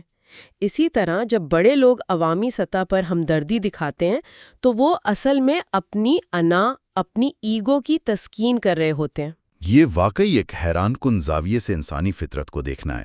ہم جسے دنیا کی سب سے بڑی اچھائی اور نیک نیتی سمجھتے ہیں، اس کے پیچھے بھی ایک ہڈن پاور ڈائنامک چل رہی ہوتی ہے، جہاں ہمدرد بننے والا شخص خود کو سیویئر اور دوسرے کو وکٹم بنا کر اپنا سٹیٹس بلند کر رہا ہوتا ہے۔ اس نفسیات کو سمجھنے کے لیے ایک بہت اہم کانسیپٹ ان نوٹس میں موجود ہے جسے نیچے نے ریسینٹمنٹ کا نام دیا۔ یعنی احساس کمتری اور محرومی سے جنم لینے والا کینہ۔ یہ لفظ بظاہر سادہ لگتا ہے، لیکن اس کی گہرائی بہت زیادہ ہے۔ بالکل، ریزنٹمنٹ صرف روزمرہ کا غصہ یا ناراضگی نہیں ہے، یہ ایک بہت گہرا، صدیوں پرانا اور روح میں اتر جانے والا حسد ہے۔ یہ ان لوگوں میں جنم لیتا ہے جو کسی وجہ سے کمزور رہ گئے ہوں یا ترقی نہ کر پائے ہوں۔ یہاں البرٹ کیمیو کا حوالہ دینا بنتا ہے، جو خود ایک عظیم مفکر تھے۔ انہوں نے اس کانسیپٹ کو بڑی خوبصورتی سے بیان کیا۔ انہوں نے اسے دی ایول سیکریشنز آف پرولونگڈ انکمپیٹنس کہا، یعنی ایک لمبے عرصے تک نااہل رہنے سے پیدا ہونے والا زہریلا مواد۔ نیچے کا تجزیہ اس بارے میں یہ تھا کہ معاشرے میں جو مساوات یا ایگالیٹیرنزم کا ہر وقت ڈھنڈورا پیٹا جاتا ہے، اس کے پیچھے بھی دراصل ان لوگوں کی کامیابی سے حسد چھپا ہوتا ہے جو زندگی میں آگے نکل چکے ہیں۔ لوگ مساوات کا مطالبہ صرف اس لیے نہیں کرتے کہ انہیں واقعی انصاف پسند ہے، بلکہ اس کے پیچھے یہ منفی خواہش ہوتی ہے کہ کسی طرح جو ان سے بہتر اور کامیاب ہیں انہیں نیچے کھینچ کر انہی کی سطح پر لایا جا سکے۔ یہ تجزیہ تو ہماری عام سمجھ کے بالکل برعکس ہے، لیکن جب ہم اسے مواد میں دی گئی خیرات یا چیریٹی کی مثالوں پر لاگو کرتے ہیں تو یہ بات مزید واضح ہو جاتی ہے۔ جیسے 1984 اور 85 میں جو بینڈ ایڈ اور لائیو ایڈ کا واقعہ ہوا، وہ اس کی ایک بہت بڑی اور کلیاڑکاری مثال تھی۔ اس وقت بھلائی، ہمدردی اور کمپیشن کے نام پر مغربی عوام نے بے شمار پیسہ جمع کیا۔ لوگ اپنے گھروں میں ٹی وی سکرینز کے سامنے بیٹھ کر خود کو بہت نیک اور اعلیٰ ظرف محسوس کر رہے تھے، لیکن حقیقت میں کیا ہوا؟ وہ جمع شدہ پیسہ افریقن کلیپٹوکریٹس یعنی وہاں کے بے رحم اور کرپٹ حاکموں کے ہاتھوں میں گیا، جنہوں نے اس اعلیٰ نیتی سے دیے گئے پیسے سے اعلیٰ ترین ہتھیار خریدے اور اپنے ہی عوام پر ظلم ڈھایا۔ یہاں ظاہری ہمدردی نے حقیقت میں تباہی پھیلائی۔ اس کے علاوہ سڑکوں پر بھیک مانگنے والوں کے حوالے سے بھی بڑی دلچسپ بات سامنے آتی ہے۔ جب کوئی کسی مانگنے والے کو چند سکے دیتا ہے تو دینے والا ایک سپیریئر مقام پر پہنچ جاتا ہے، جبکہ لینے والے کی محتاجی اس پر مزید واضح ہو جاتی ہے۔ اس سے لینے والے کے اندر ایک بے بسی سے بھرا ہوا غصہ، ایک ریزنٹمنٹ پیدا ہوتا ہے۔ نوٹس میں ویلز کو ملنے والے EU فنڈز کی مثال بھی ایسے ہی دی گئی ہے۔ جب کسی پورے خطے کو بار بار یہ یاد دلایا جائے کہ وہ خود کفیل نہیں ہے اور دوسروں کی خیرات پر چل رہا ہے تو وہاں شکر گزاری پیدا نہیں ہوتی، بلکہ ایک چھپا ہوا کینہ اور خود ترسی جنم لیتی ہے۔ اور اسی لیے نیچے ان ظاہری ہمدردیوں اور مساوات کے جھوٹے نعرے کو خطرناک سمجھتا تھا۔ جب ہم اس صدیوں پرانے تجزیے کو اٹھا کر آج کے دور کی خود پسندی یا نارسسزم پر رکھتے ہیں تو ہمیں سمجھ آتی ہے کہ آج کا انسان اس قدر بے چین اور پریشان کیوں ہے۔ ان تحقیقی نوٹس میں نارسسزم کے 3 مختلف ادوار کا ذکر کیا گیا ہے جنہوں نے انسانی ذہن کو پوری طرح تبدیل کر دیا۔ سب سے پہلے 1960s کا دور آیا جس میں سماجی انقلاب برپا ہوا اور سیلف یعنی فرد کی آزادی اور سیلف ایکسپریشن کو سب سے اوپر رکھا گیا۔ اس کے بعد 1980s میں معاشی انقلاب آیا، جہاں ہر فرد کو صرف اپنی انفرادی کامیابی، ویلتھ کریشن اور مارکیٹ میں انڈیویجولی سکسیسفل ہونے کی دوڑ میں شامل کر دیا گیا۔ اور پھر آخر میں سن 2000 کے بعد کا ڈیجیٹل انقلاب آیا جس نے ہر شخص کے ہاتھ میں ایک ایسی اسکرین تھما دی جو اسے ہر وقت دوسروں سے کمپیئر کرتی ہے۔ ان تینوں انقلابات کے اس ٹاکسک کمبینیشن نے انسان کو انتہا درجے کا خود پسند اور ہر وقت توجہ کا بھوکا بنا دیا ہے۔ یہاں راڈ لڈل کے ایک کال کا حوالہ بہت فٹنگ ہے۔ انہوں نے کہا تھا کہ اس مکمل آزادی اور خود نمائی کے انقلابات کے بعد نتیجہ کیا نکلا؟ نتیجہ یہ کہ ہم سب گریڈی، نارسسٹک اور ان ہیپی بن کر رہ گئے ہیں، یعنی لالچی، خود پسند اور ناخوش۔ واقعی ہم اپنی ہر چھوٹی بڑی پریشانی، اپنی ہر ذاتی تکلیف دنیا کے سامنے براڈ کاسٹ کرنا چاہتے ہیں، صرف اس امید پر کہ لوگ ہم پر ترس کھائیں، ہمیں ہمدردیوں کے میسیجز بھیجیں اور ہماری اہمیت کا احساس دلائیں۔ تو اس سارے بحث کو اگر روزمرہ کی عملی زندگی سے جوڑا جائے تو آج کے ڈیجیٹل دور میں ایک بہت اہم سوال ہر فرد کے سامنے کھڑا ہوتا ہے۔ صحیح بات ہے، جب کوئی عام انسان کسی انٹرنیٹ موب کا حصہ بنتا ہے، کسی کو کینسل کرنے یا اس پر تنقید کرنے والی مہم میں دل و جان سے شامل ہوتا ہے، یا آن لائن اپنے دکھ درد اور ہمدردی سے بھری کوئی پوسٹ لگاتا ہے، تو کیا اصل مقصد واقعی کسی کی مدد کرنا یا معاشرے کو بہتر بنانا ہوتا ہے؟ یا پھر یہ سب کچھ محض خود کو دوسروں سے بہتر، زیادہ اخلاقی اور زیادہ حق پر تصور کرنے کی ایک انتہائی سستی اور پرفریب کوشش ہوتی ہے؟ کیا ہم واقعی اخلاقی طور پر ترقی کر گئے ہیں، یا صرف خود فریبی اور دکھاوے کی اس انتہا پر پہنچ گئے ہیں جہاں ہماری انا ہی سب کچھ بن چکی ہے؟ یہ وہ جھنجھوڑ دینے والا سوال ہے جو سیدھا انسانی ضمیر کے سامنے آئینہ رکھ دیتا ہے۔ ان سب عام رویوں کے مقابلے میں نیچے کا آخری پیغام یا مطالبہ یہ ہرگز نہیں تھا کہ انسان ایک دوسرے سے ہمدردی کرنا چھوڑ دے یا ظالم اور بے درد بن جائے، بلکہ وہ انسان سے ایک بلند سطح کے وقار، تحمل اور زندگی کی تلخیوں کا مردانہ وار سامنا کرنے کی طاقت، جسے ہم ریزیلینس کہتے ہیں، اس کی توقع رکھتا تھا۔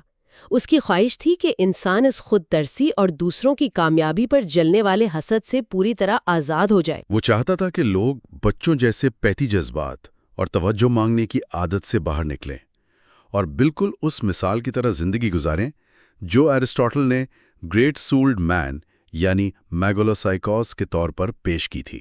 ایک ایسی عظیم شخصیت جو اپنے اندر اس قدر مکمل اور مطمئن ہو کہ اس کی بھلائی، اس کی نیک نیتی کسی کے سامنے دکھاوے، عوامی تائید یا کسی کمتر کے ساتھ اپنا موازنہ کرنے کی ہرگز محتاج نہ ہو۔ یہی وہ عظیم مقام ہے جہاں پہنچ کر ہم اپنی آج کی اس گہری اور طویل گفتگو کو سمیٹیں گے۔ یہ ایک لمبا اور انتہائی غور و فکر طلب سفر تھا جس نے ہمیں اپنی ہی نفسیات کے کئی پوشیدہ حصوں سے روشناس کروایا، لیکن جیسا کہ ہم جانتے ہیں، گیان اور تجزیے کا سفر ایک مقام پر ٹھہر نہیں جاتا۔ ہم اس گفتگو کو یہیں روکتے ہیں اور اس کتاب اور تحقیقی نوٹس کے اگلے چیپٹر پر ہم اپنے اگلے لیکچر میں تفصیلی بحث کریں گے تاکہ اس سفر کا تسلسل قائم رہے۔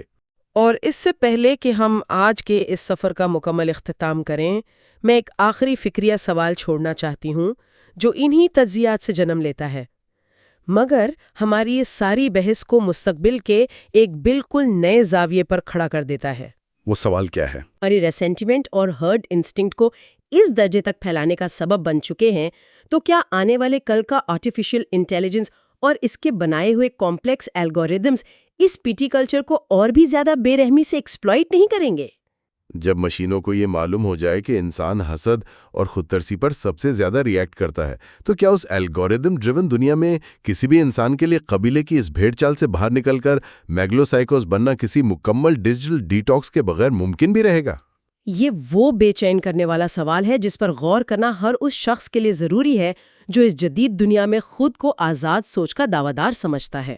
پچھلی دفعہ جب ہم نے اس تحریر میں غوطہ لگایا تھا تو ہم نے دیکھا تھا کہ کس طرح روایتی اخلاقیات اور صدیوں پرانے تصورات کی بنیادوں کو ہلا کر رکھ دیا گیا تھا۔ ہاں بالکل، اور اسی بحث کو آگے بڑھاتے ہوئے اسی خیال کو آگے بڑھاتے ہوئے آج ہم اس نئے سلسلے میں داخل ہو رہے ہیں تاکہ سننے والوں کو اس مسلسل سفر کا پورا احساس ہو۔ صحیح۔ آج کے اس تفصیلی تجزیے کا بنیادی مقصد فریڈرچ نیچے کی فلسفی کے آخری حصوں کو، جس میں چیپٹر 8، 9، 10 اور نتیجہ شامل ہیں، انہیں گہرائی سے سمجھنا ہے، جو کہ بہت ہی دلچسپ حصے ہیں۔ ایگزیکٹلی اور یہ دیکھنا واقعی بہت فائدہ مند ہوگا کہ 19ویں صدی کا یہ عظیم اور متنازع عالم اگر آج کی اس تیز ترین ڈیجیٹل دنیا، ہماری جدید سیاست اور معاشرتی تبدیلیوں کو دیکھتا تو اس کے کیا خیالات ہوتے۔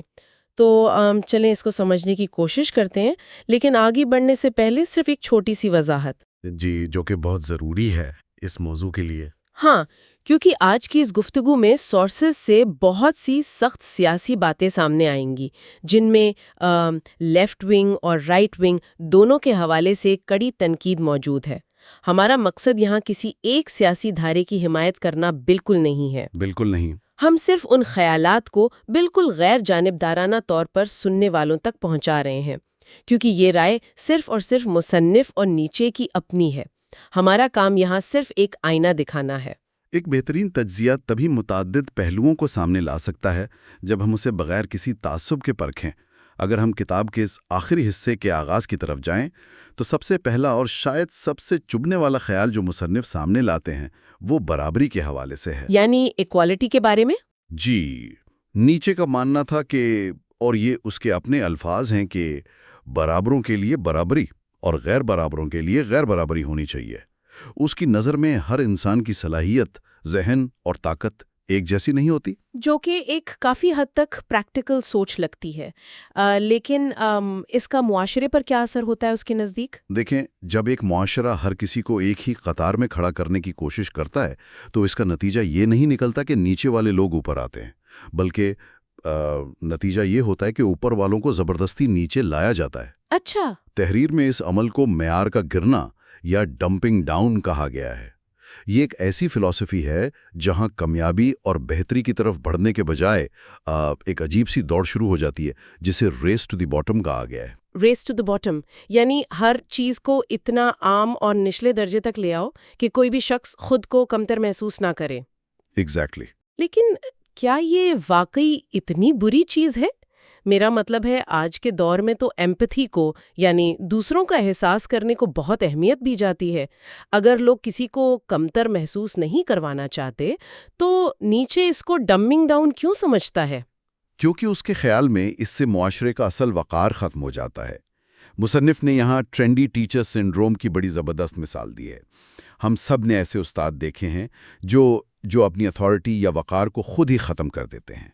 ہاں، کیونکہ وہ بچوں کے دوست بننا چاہتے ہیں، وہ ان کے لیول پر آنا چاہتے ہیں کول بننے کے لیے۔ صحیح۔ یہاں جو سبق آموز بات ہے وہ یہ کہ جب اتھارٹی خود پر شک کرتی ہے تو وہ اپنی ہی قاتل بن جاتی ہے۔ نیچے کے نظریے کے مطابق جب استاد دوست بننے کی کوشش میں اپنا مقام چھوڑ دیتا ہے تو بچے پہلے اس کا اس رویے کا مذاق اڑاتے ہیں اور پھر آہستہ آہستہ اس کی عزت کرنا چھوڑ دیتے ہیں۔ اور اس کا نقصان سیدھا تعلیم کو ہوتا ہے۔ بالکل۔ پڑھائی کا نقصان اس لیے ہوتا ہے کیونکہ استاد نے وہ رہنما کا کردار چھوڑ دیا جو بہتر مستقبل کے لیے درکار تھا۔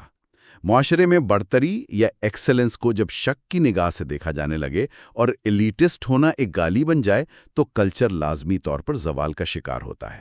میں سوچ رہی تھی یہ بات ماڈرن آرٹ کے حوالے سے بھی تو بہت واضح ہوتی ہے نا؟ جی بالکل ہوتی ہے۔ جیسے تحریر میں ٹریسی ایمن کے آرٹ کا ذکر کیا گیا ہے۔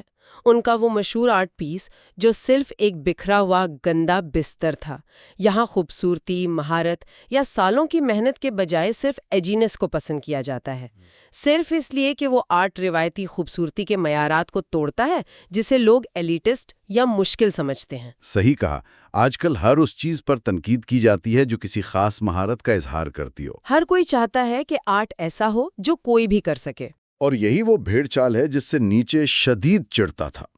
کتاب میں اس بات پر بہت زور دیا گیا ہے کہ پچھلی صدی کے وسط کے بعد سے ہر قسم کی اتھارٹی پر ایک مسلسل حملہ کیا گیا ہے، یہاں تک کہ طبقے اشرفیہ یا کسی بھی قسم کے ماہرین کی رائے کو صرف یہ کہہ کر رد کر دیا جاتا ہے کہ سچائی تو اپنے اپنے نظریے کی بات ہے۔ یعنی ان کے مطابق کوئی ایک سچائی ہے ہی نہیں۔ جی۔ لیکن یہاں تحریر میں ایک بہت ہی حیرت انگیز تضاد بھی سامنے آتا ہے۔ ایک طرف تو نیچے ان سب عام فہم چیزوں کو ناپسند کرتا تھا اور وہ اپنے دور کے اخبارات سے شدید نفرت کرتا تھا۔ وہ کہتا تھا کہ اخبارات معاشرے کو ساتھی اور کھوکھلا بنا رہے ہیں۔ ہاں، اس نے یہاں تک لکھا کہ ان فضول لوگوں کو دیکھو جو اپنی زہر اگالتے ہیں اور اسے اخبار کہتے ہیں۔ بالکل، لیکن دلچسپ بات یہ ہے کہ اگر ہم نیچے کی اپنی زبان اور اس کے لکھنے کے انداز کو دیکھیں تو اس میں جو طنز، الفاظ کا کھیل اور جملے بازی تھیں، اس حساب سے وہ آج کے دور کا ایک بہترین ٹیبلوئڈ کالمنسٹ ثابت ہوتا۔ یہ واقعی ایک بہت بڑا طنز ہے اس کی شخصیت پر، ہے نا؟ مصنف نے واضح کیا ہے کہ اس نے کتنے شاندار الفاظ کے کھیل استعمال کیے، جیسے جرمن زبان میں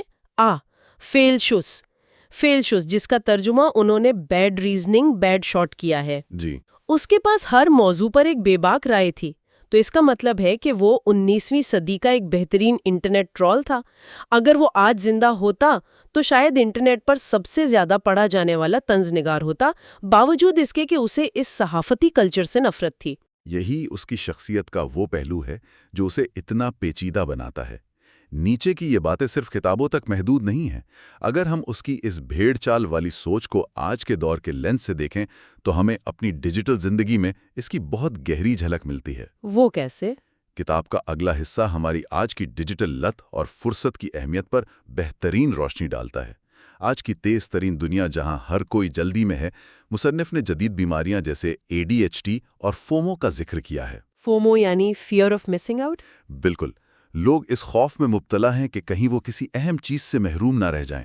ہر وقت فیس بک کے لائکس اور ٹویٹر کی ری ٹویٹس کے پیچھے بھاگنا ایک عام سی بات ہو گئی ہے۔ یہ دیکھ کر سچ میں حیرانی ہوتی ہے کہ نیچے نے اس بے چینی کو انڈسٹریل ریولوشن کے عروج پر ہی بھانپ لیا تھا۔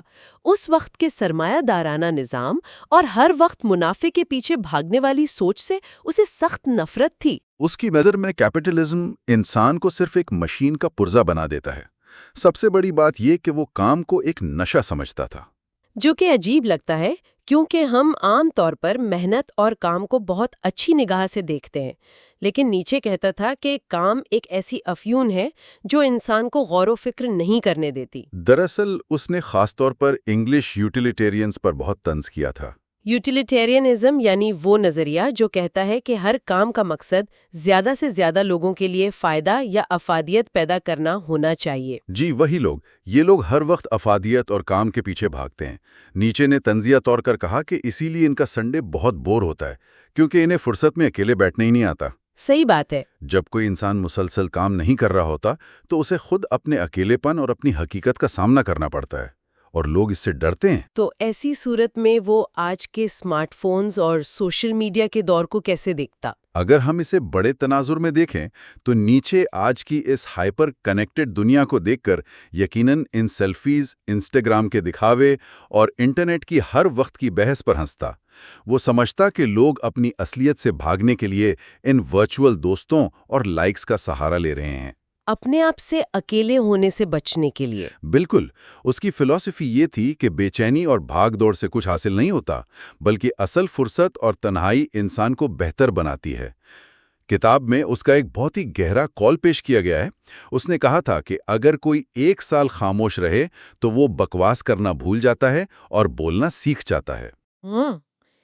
یہ بات آج کے دور پر کتنی ستیک بیٹھتی ہے، جہاں ہر کسی کو ہر وقت بولنے اور اپنی رائے دینے کی جلدی ہے، بغیر حقائق کو سمجھے۔ 1 سال کی خاموشی تو چھوڑیے، آج کل تو لوگ 1 گھنٹہ اپنے فون کے بغیر نہیں گزار سکتے۔ یہی تو سب سے بڑا المیہ ہے۔ اور جب لوگ بغیر غور و فکر کے گروپ کی شکل میں سوچتے ہیں تو وہاں سے وہ تصورات جنم لیتے ہیں جن پر مصنف نے سیاست کے حوالے سے بحث کی ہے۔ یہاں بات آتی ہے ول ٹو پاور اور حسد کی سیاست کی، جو کہ اس کتاب کا ایک بہت اہم حصہ ہے۔ جی نیچے نے لیفٹ ونگ خاص طور پر سوشلزم پر انتہائی سخت تنقید کی ہے۔ اس کا ماننا تھا کہ یہ خیالات ریسنٹیمنٹ پر مبنی ہیں۔ اب یہ صرف عام جلن نہیں ہے، یہ ایک بہت ہی زہریلا اور گہرائی میں بسا ہوا حسد ہے، ایک طرح کا احساس کمتری۔ صحیح کہا۔ اس کی نظر میں جو لوگ خود کمزور ہوتے ہیں یا آگے نہیں بڑھ سکتے، وہ طاقتور یا بہتر لوگوں کو نیچے کھینچنے کے لیے برابری کا نعرہ لگاتے ہیں۔ ان کا اصل مقصد انصاف یا معاشرتی بہتری نہیں ہوتا، بلکہ ان لوگوں سے بدلہ لینا ہوتا ہے جو ان سے بہترین ہیں۔ وہ اپنی کمزوری کو ایک اخلاقی لباس پہنا کر اسے نیکی کا نام دے دیتے ہیں۔ بالکل۔ لیکن جیسا کہ ہم نے آغاز میں واضح کیا تھا اور یہاں دوبارہ یاد دلانا ضروری ہے، مصنف کا تجزیہ یہاں دونوں سیاسی دھاروں کے لیے انتہائی سخت ہے۔ ایک طرف جہاں وہ سوشلزم کو حسد کی پیداوار کہتا ہے، وہیں وہ رائٹ ونگ کے سرمایہ دارانہ نظام کو بھی برابر کا مقصر ٹھہراتا ہے۔ یہ نیوٹرالٹی سمجھنا بہت ضروری ہے۔ نیچے کسی بھی سیاسی آئیڈیالوجی کا پابند نہیں تھا۔ نہ اس نے لیفٹ کی حسد اور برابری کی سیاست کو قبول کیا اور نہ ہی رائٹ کے جنون اور ریاست کی پرستش کو۔ دونوں کو ہی اس نے مسترد کیا۔ یہ ایک اہم سوال کھڑا کرتا ہے کہ انسان آخر کس پر بھروسہ کرے۔ نیچے نے ریاست یعنی اسٹیٹ کے بارے میں کتنی سخت بات کہی ہے۔ اس نے ریاست کو سب سے ٹھنڈا اور ظالم درندہ یا افرید قرار دیا ہے، جو مسلسل جھوٹ بولتا ہے کہ میں ہی عوام ہوں۔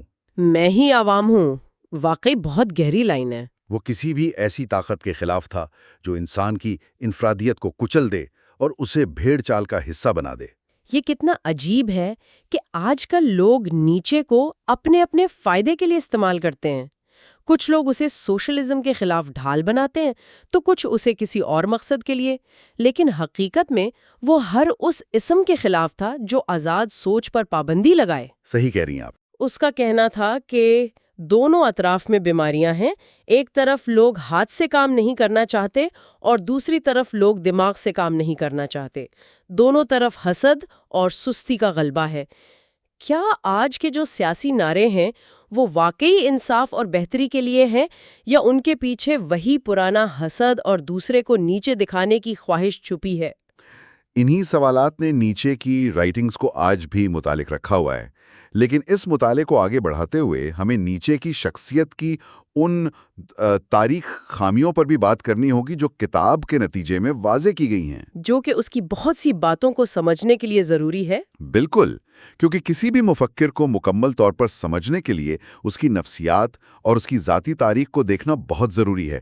ہم صرف اس کی تعریف نہیں کر سکتے۔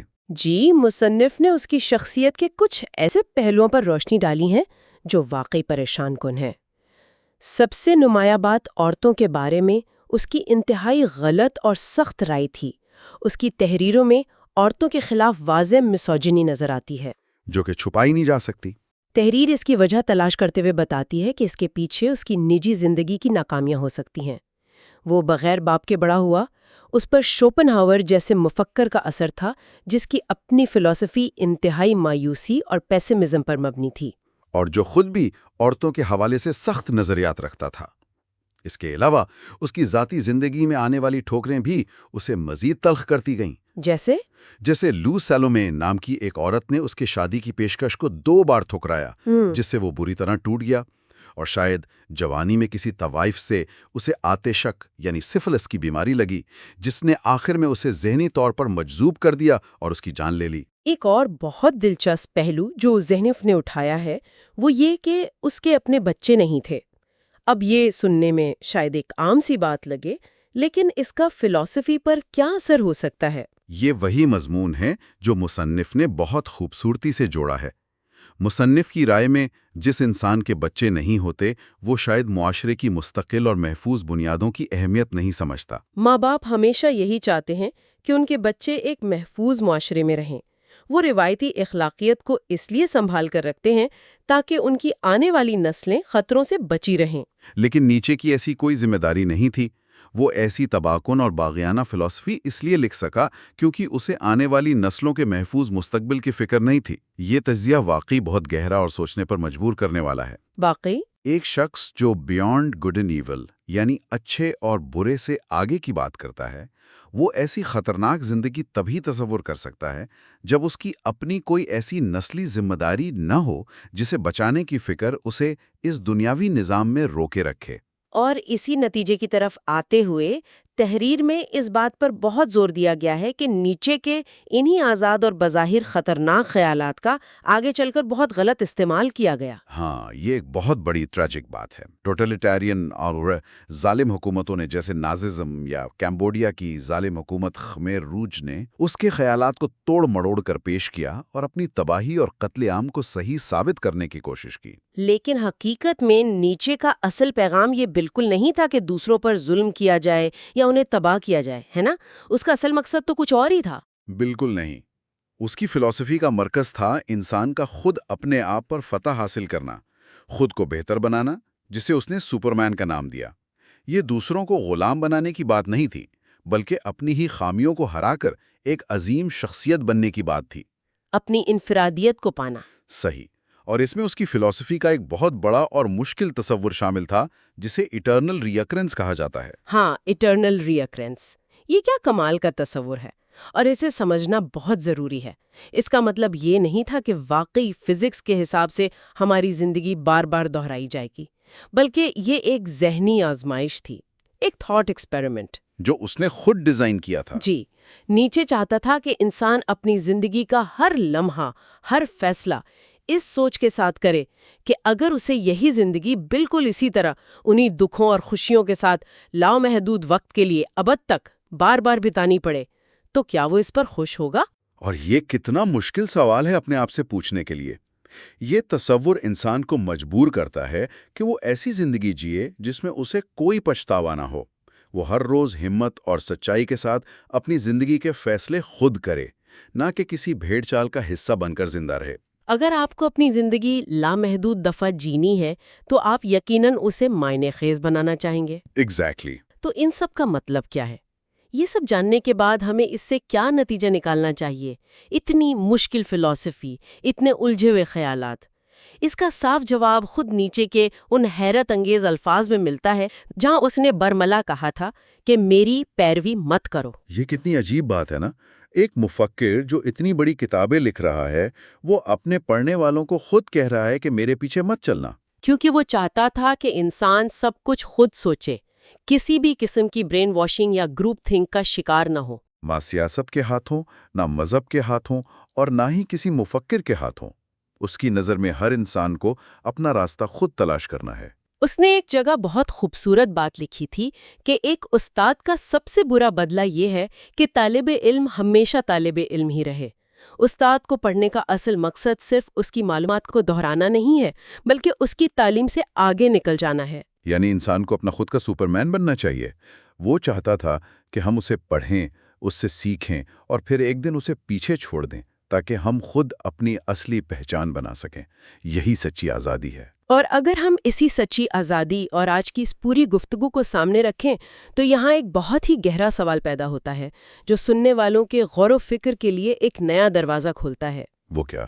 اگر نیچ کی یہ بات سچ ہے کہ ہر چیز جو ہم سچ مانتے ہیں وہ اصل میں ہماری سہولت کے لیے بنائی گئی ایک کہانی ہے، ایک ایسی کہانی جو ہمیں بے چینی سے بچاتی ہے، تو آج کی اس جدید ڈیجیٹل دنیا میں جہاں ہر پلیٹ فارم کے الگوریدمز ہمیں صرف وہی دکھاتے ہیں جو ہم دیکھنا چاہتے ہیں، جو ہماری انہی کہانیوں کو اور پختہ کرتے ہیں، تو ایسی صورت میں کیا ہم واقعی آزاد خیال ہیں؟ یہ بہت ویلڈ پوائنٹ ہے۔ کیا ہم سچ میں فری اسپرٹس ہیں جن کا خواب نیچ نے دیکھا تھا، یا ہم صرف ایک ایسے ورچوئل قید خانے کے خوش فہم قیدی بن چکے ہیں جس کی دیواریں ہمیں نظر ہی نہیں آتی؟ کیا زبردست سوال ہے۔ کیا ہم واقعی خود سوچ رہے ہیں یا ہمارا فیڈ ہمارے لیے سوچ رہا ہے؟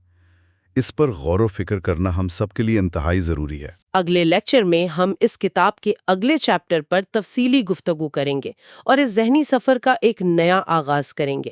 تب تک کے لیے سوچیں اور خود کی تلاش جاری رکھیں۔